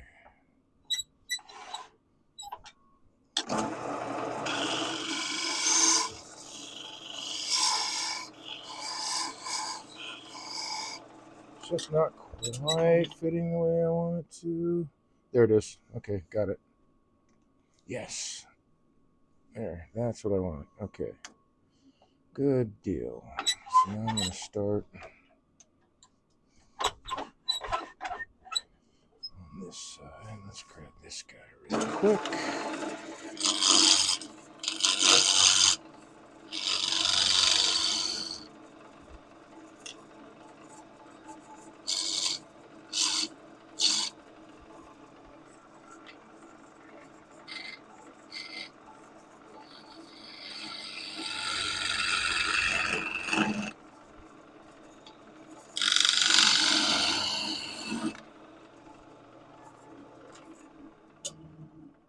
I think I need to, yeah, I need to take that down a little bit more, but, oh, actually, I can do that all right here. But I need this to be going a different direction, so I'll do it this way.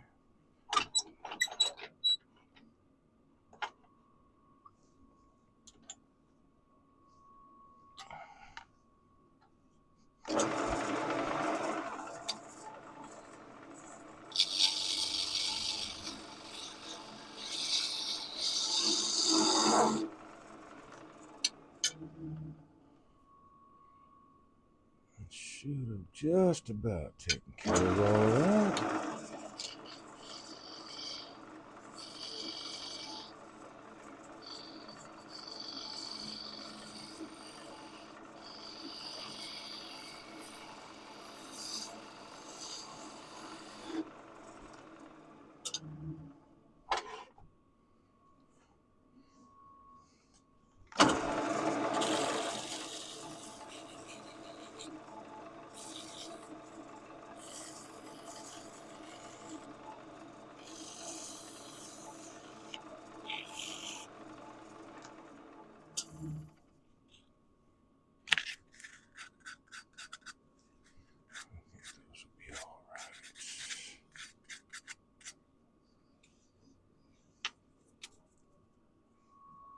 Key. Who's got the key? I've got the key. All right, now I can finish this guy.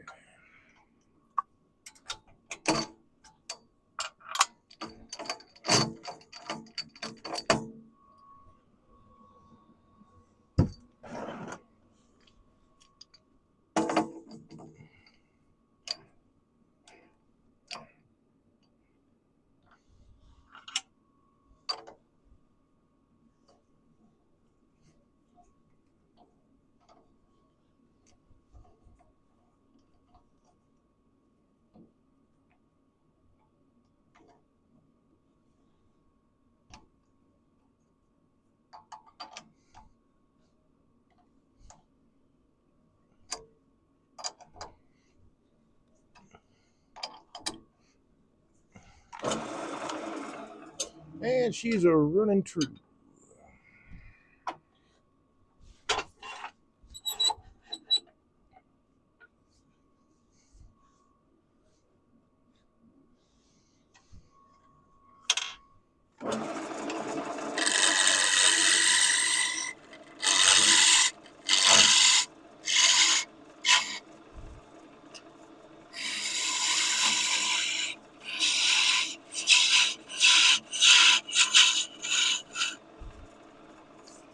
Let's see, that seems a little excessive.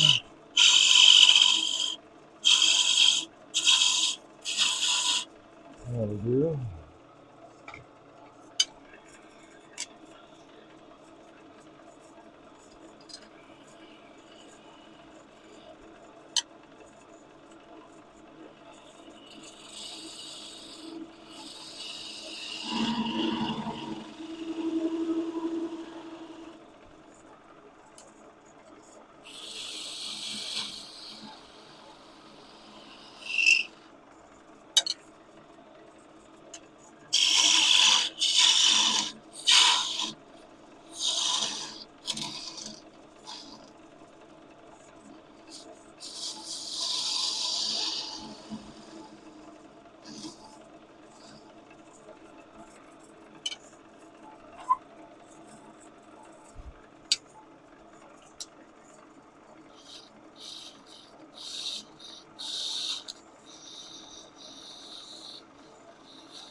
And skew right here.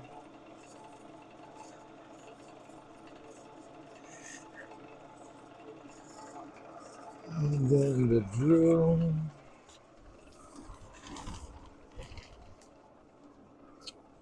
Which I guess I should have had ready before this, but is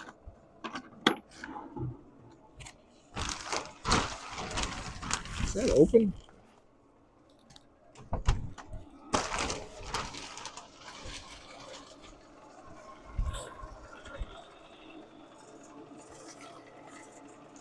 All right, calm yourself. All right, let's see. I think it was in here, these guys. And that looks like a good one right there. Oops, I lost it. I have some of the smallest drill bits I've ever seen. Oh, that's a good one right there. Super tiny, like they seem like the thickness of a human hair. A couple of these.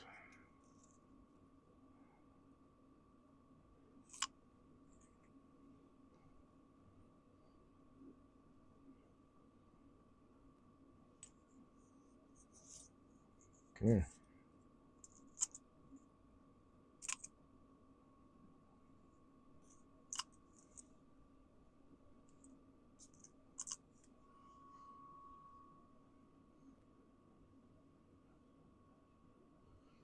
So I don't know if you can see these guys. Probably not in that light. Let's change the camera.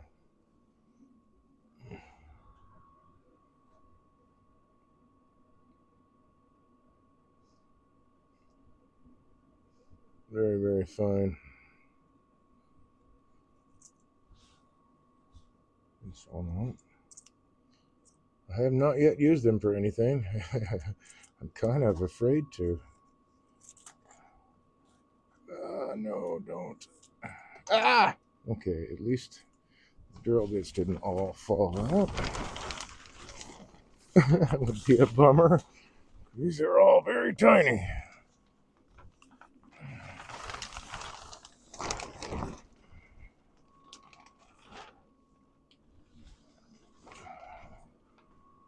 Cap on that, dude. There we go.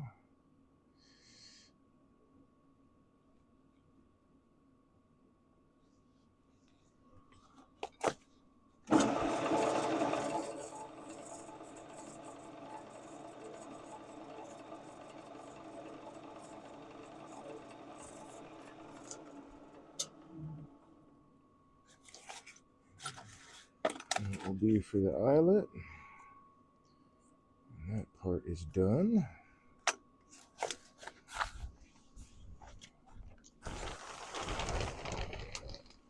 I can see, like, so I've done these in a production run setting.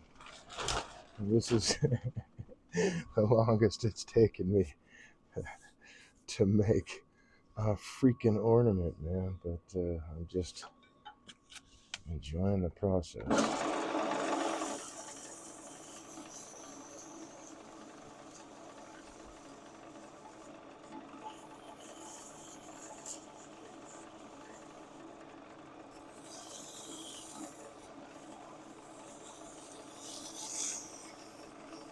But when I do like multiples of these, I'll do them in parts. So I'll do all the bulbs, then I'll do all the fingers, maybe the top or the bottom, and then the other after that, and then fit everything together.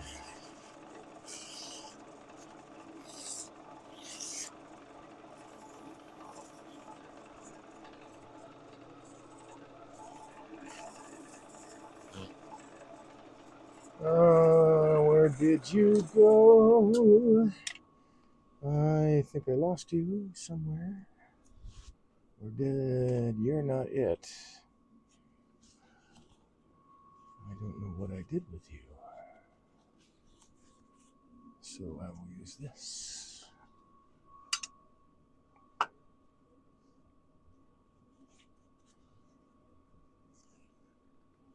Whoops. Oh, that's way too much.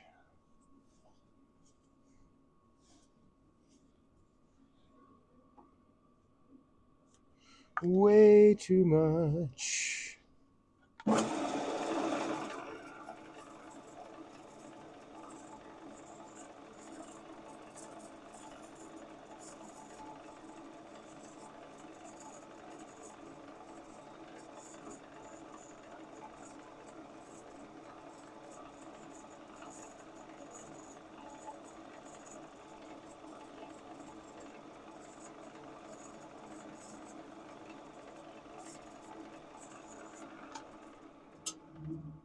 All right.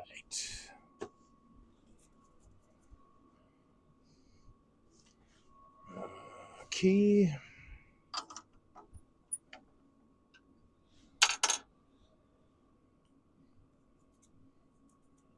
Some paper towel stuck on there. Oh, I know what I need to do.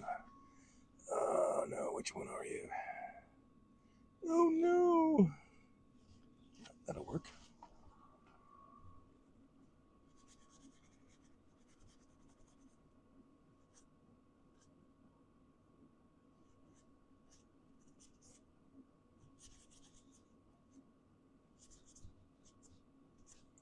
Okay.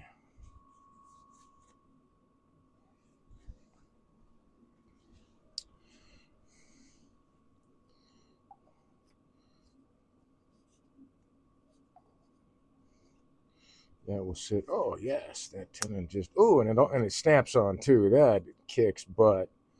All right, let's get the grain orientation here. It goes side to side that way. We're gonna glue it, snap it together, and it's a done deal. So that's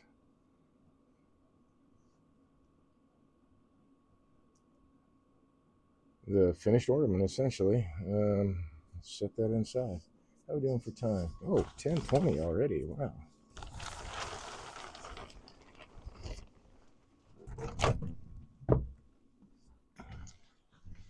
Very cool. I really, really do like being able to capture, the natural figure in the woods that I'm using and the pieces that I make because they all tell, a story. It's, everybody can look at it and people see different things and it's kind of groovy.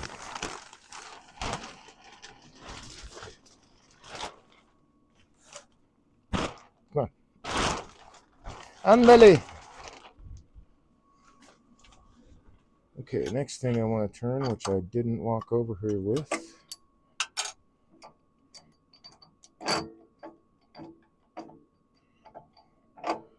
A rather largish piece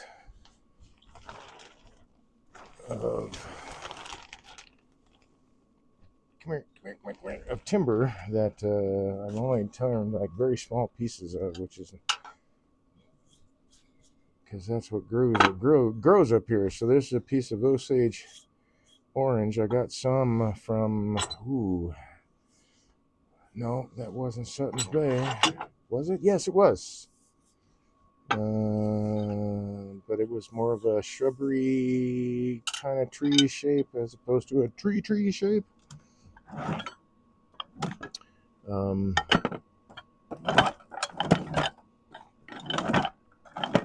and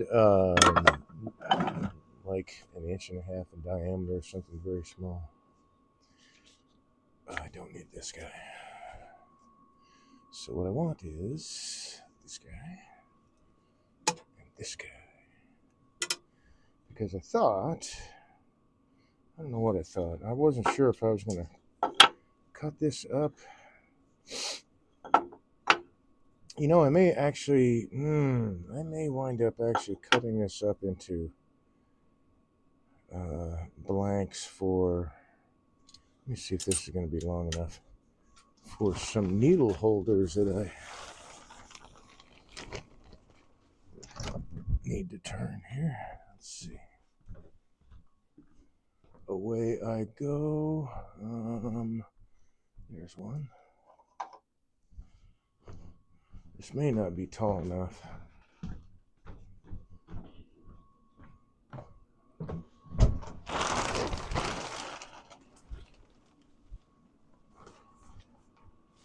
So the grain runs that way.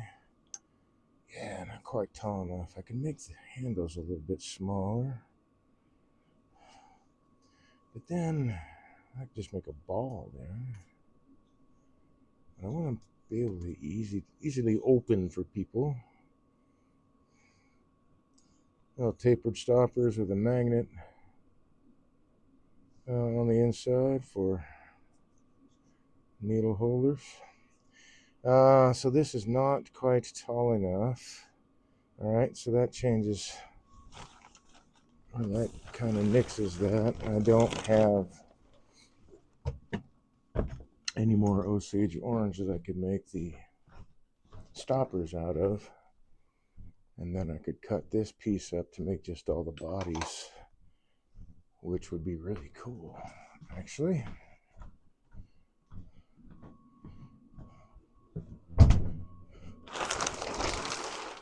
Alas, we do not have that. What we do have is a slightly rectangular piece. We might be able to play a little bit with ovalage. Maybe this is going to be too short. Will you be long enough, sir? Yes.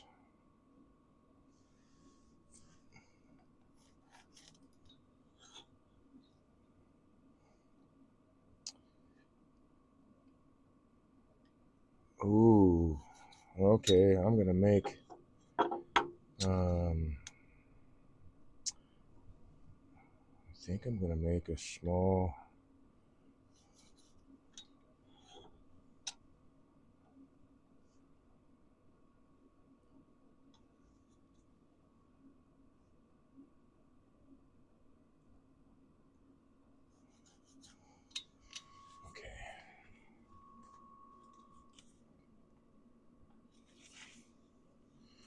Could make a smaller version bowl of the style that I was playing around with for the service set of 8. That might make a nice little cool. You know what? Let's do that. Okay. We'll start that off today. What we got? Half an hour? It's not going to get finished, but that's okay. Not in this broadcast, anyhow. Let's get rid of that guy. I don't know why I put that away, because I need that guy. Although it's probably better if I have a square. That's where that ruler went.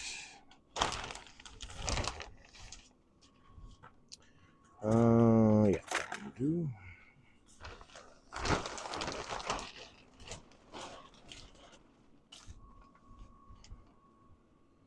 Alright, so that is my main center.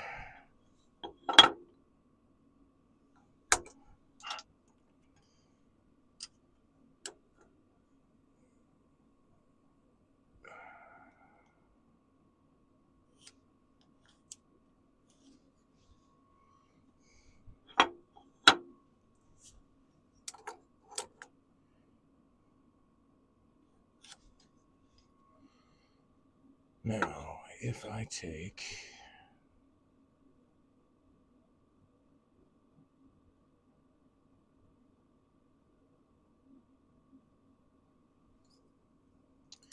and go this way, that means that this side will come off.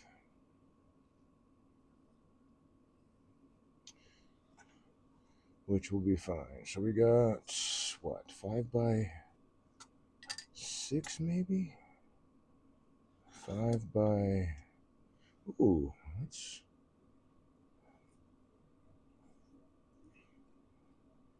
Don't come out of there.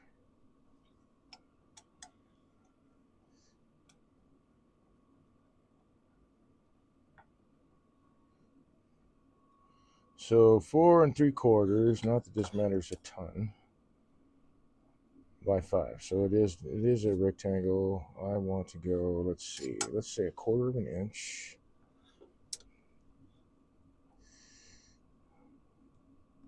Values. Said.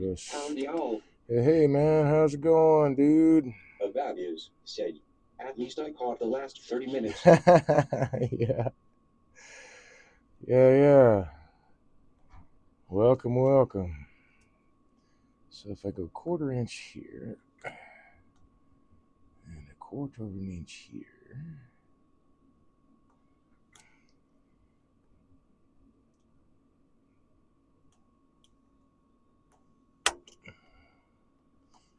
I don't know if that will be enough, but it might be. So let's do the same thing here.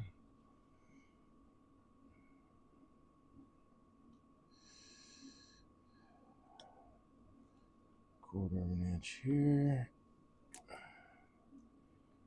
and 1/4 of an inch there.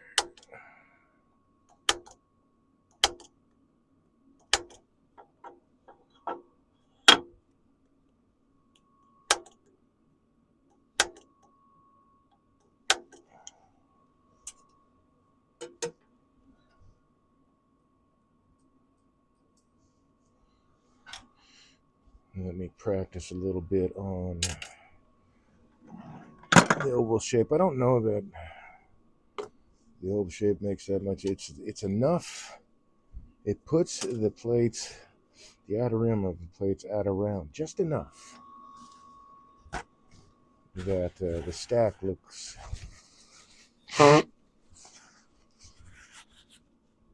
like it's not around, right? I want them to kind of be slightly oval.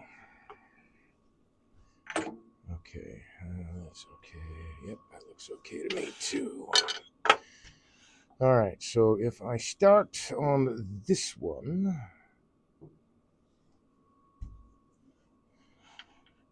oh, this might be interesting. This appears to be fairly hard wood. Okay, so it will take these two corners off, but in a rounder shape going this way. You know, I think, well, no, it's got to be round anyway, so we're going to do that.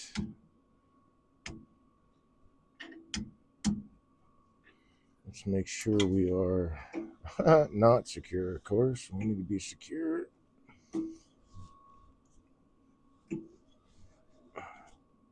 All right.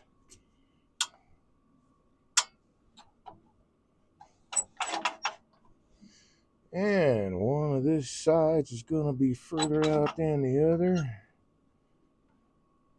But these two should match. And they do. All right, let's get started with this guy. There's my bowl gouge. Let's move that out of the way, that out of the way, and that out of the way.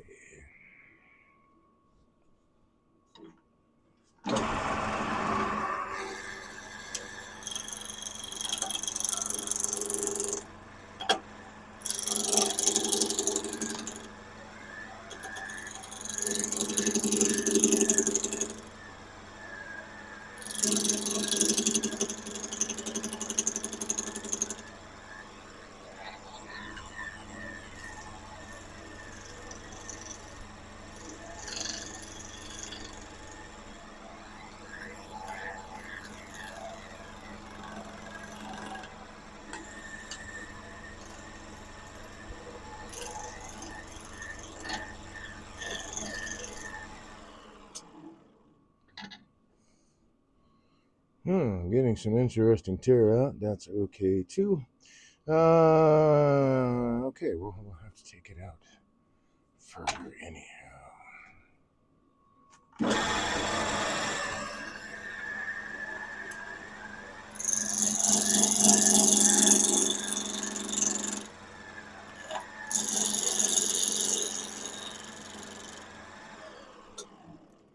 Is that enough? Not quite.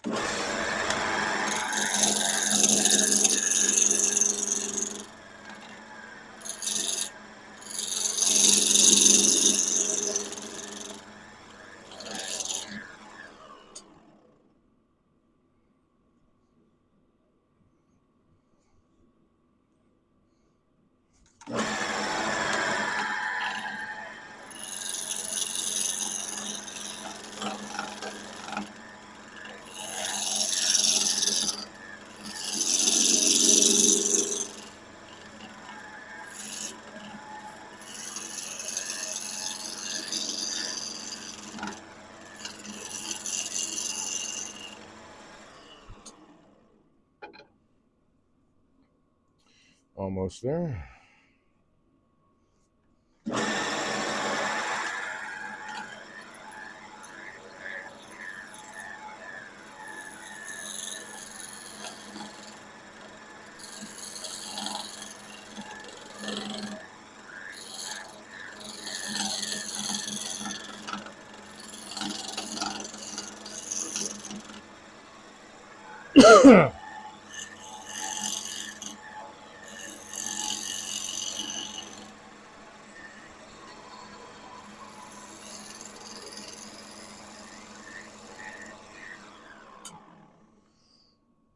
All right, I think I gotta wear a mask with this stuff too.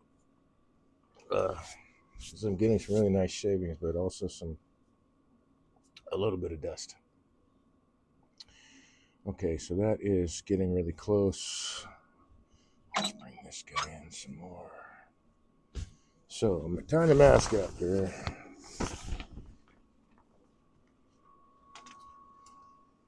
How we doing on audio? Audio is good. All right. So hopefully you don't have like feet of snow up there in Canada already. I don't know how the forecast looks for your part of the planet there, Avidus. I'm thinking we'll have a couple inches by morning here.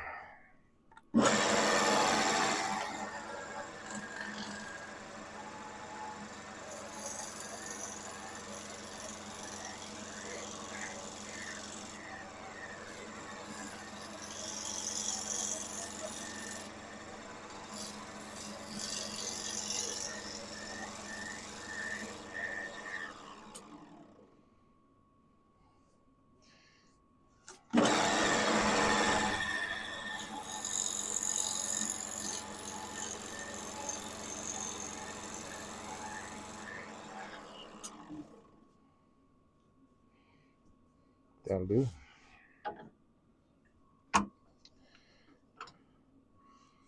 Now we'll move on to the other side.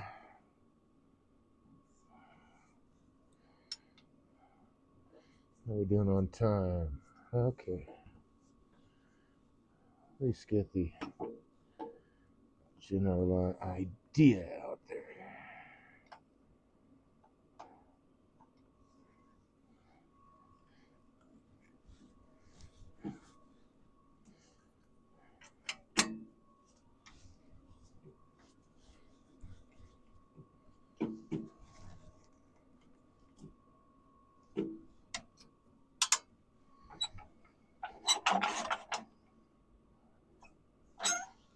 The other direction.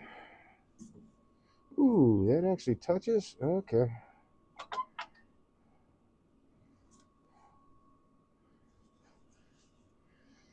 Got bark inclusion, a little something going on there, but that's all about to disappear.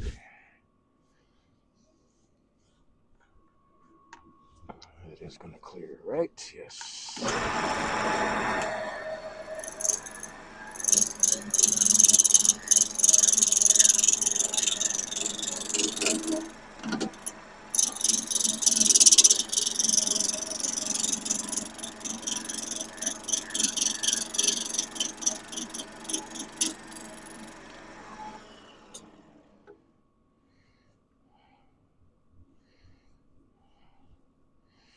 Got it.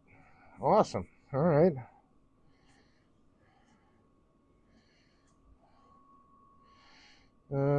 Now I want to,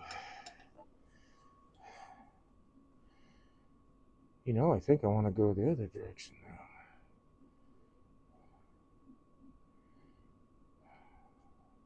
now. Let's see what happens when I go right here. Come on, there it is. I'm looking for those points. There it is.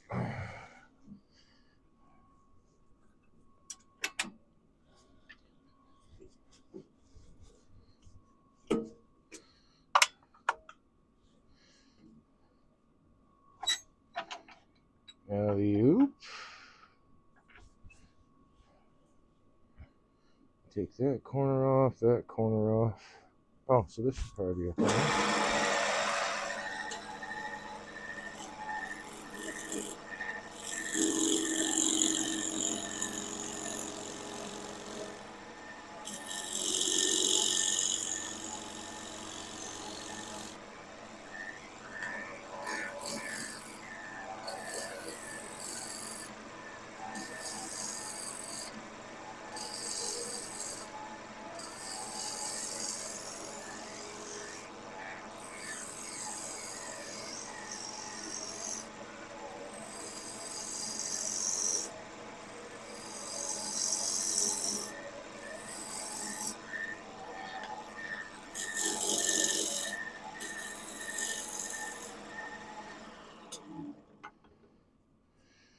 Closer.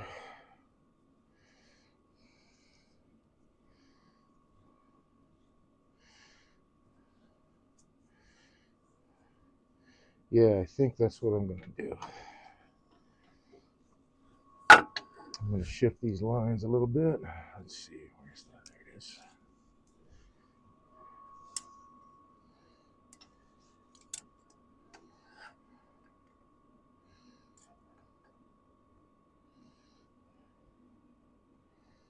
Get it centered.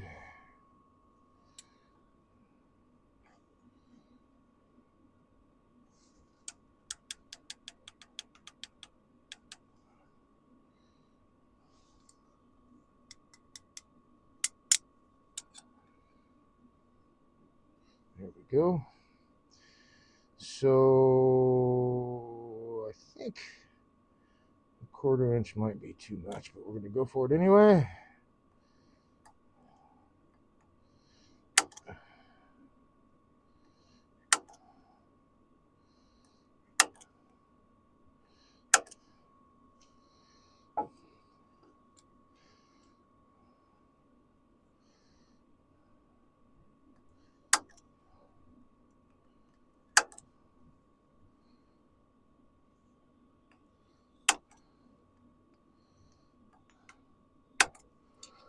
Okay.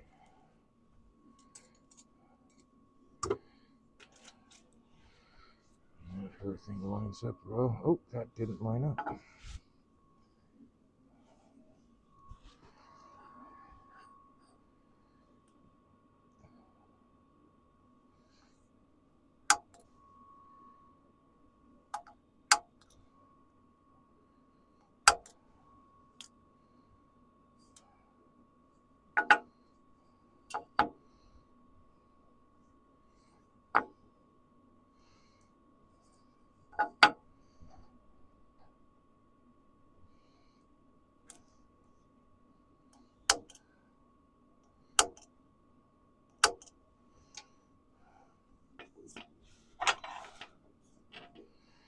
All right. Oh, I've got a flashlight actually. Somewhere. There it is.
Okay, so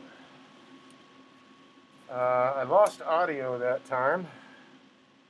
That the screen went blank completely. So now I'm on the laptop's microphone. I could not get that audio back without restarting OBS.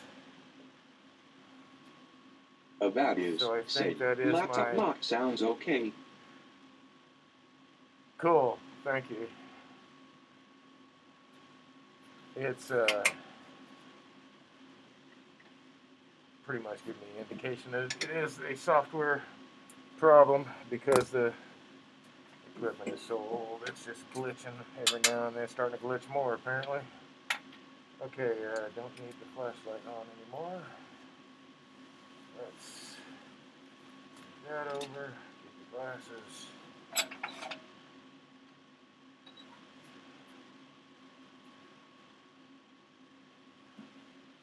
That all clears.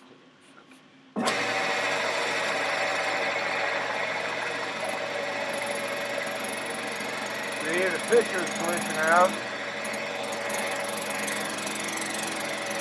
The picture's definitely glitching out again.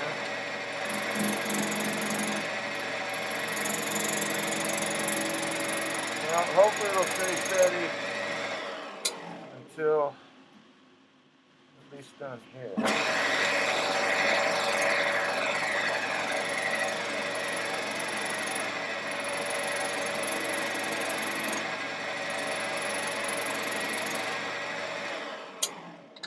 This will be wrapping up the broadcast shortly. Okay, so that takes care of that mostly. Let's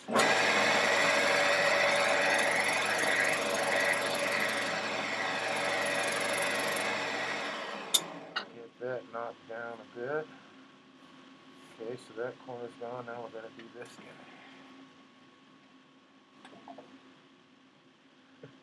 So basically turning this on 5 different centers. Okay. Got it?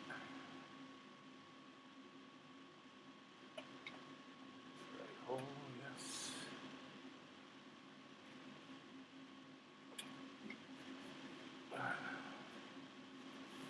We're secure.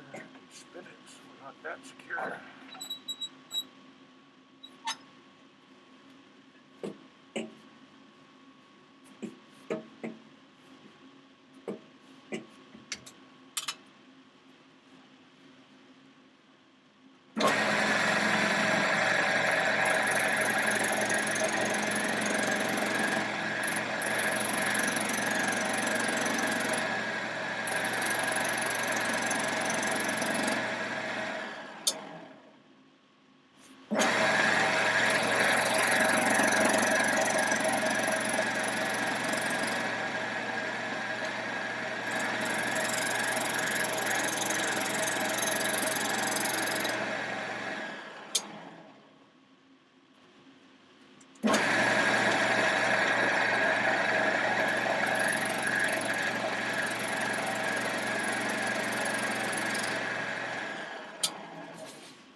Yay! Alright, all that's gone now. So now we go back to the center of it. So all that's what's left of that bark inclusion. So we'll go to the main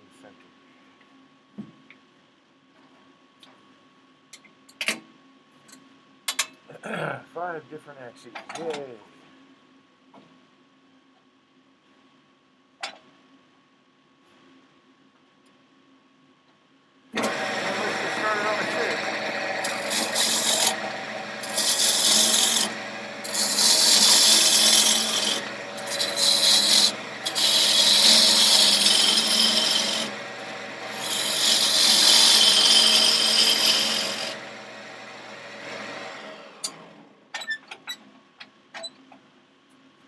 Oh, that's going to be some pretty wood.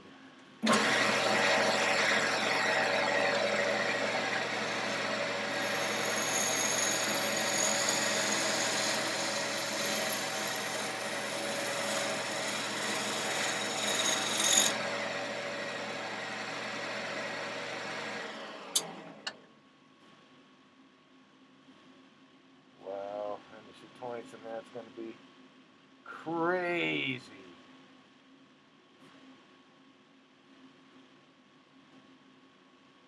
How cool. Okay, I want to.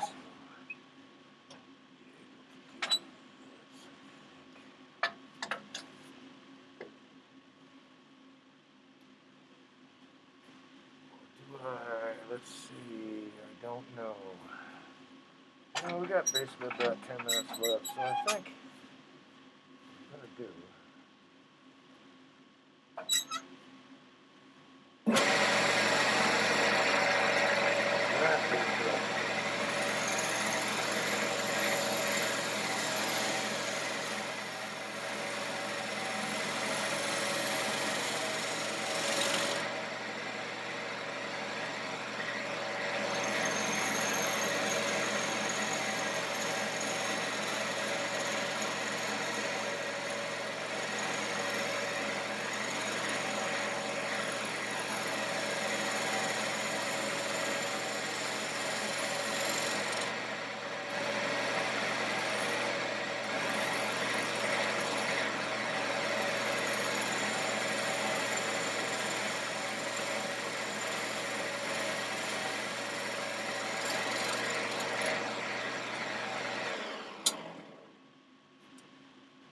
So that's the shape that I'm going to work off of. Man, I love the green in this stuff. Is awesome.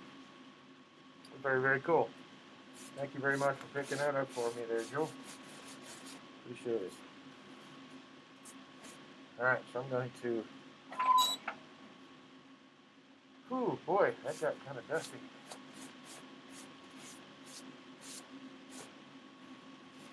I'm going to have to wait a minute before I take the mask off. Anyway... Thank you very much for joining me, folks. A bad news, said. So much dust. Yeah, it's a lot. A bad news, said. Looks like it needs snowing. It does.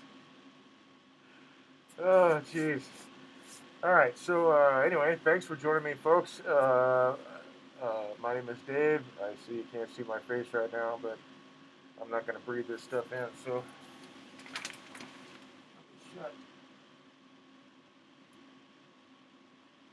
that down. Whoops. Clear. Anyway, my name is Dave. I'm a woodturner. I started this channel. When I started teaching woodturning, I just really enjoy it. So, and I want to get better at it. So I started this channel, become a better teacher and a better demonstrator, but also a better turner because that's still too much dust. Because the secret sauce is practice, practice, practice. So this gives me also extra time to practice, which is not a bad thing ever. And I get to enjoy the process with you folks. So, as as just thanks for coming out. Thanks for hanging out and watching. Thanks for engaging in chat. I appreciate all the support. I hope you all stay friendly, and I hope you enjoy the rest of your evening. And I really hope you enjoy your holiday weekend. Thanks for taking the time to spend with me. I hope to see you next week, Tuesday, Wednesday evening, 8 to 11 Eastern Standard Time, right here on Twitch. Thanks again, folks. Yeah, Bad just news. thanks. Said, take care. Catch you next week. Good deal, man. Looking forward to it. Good night, all.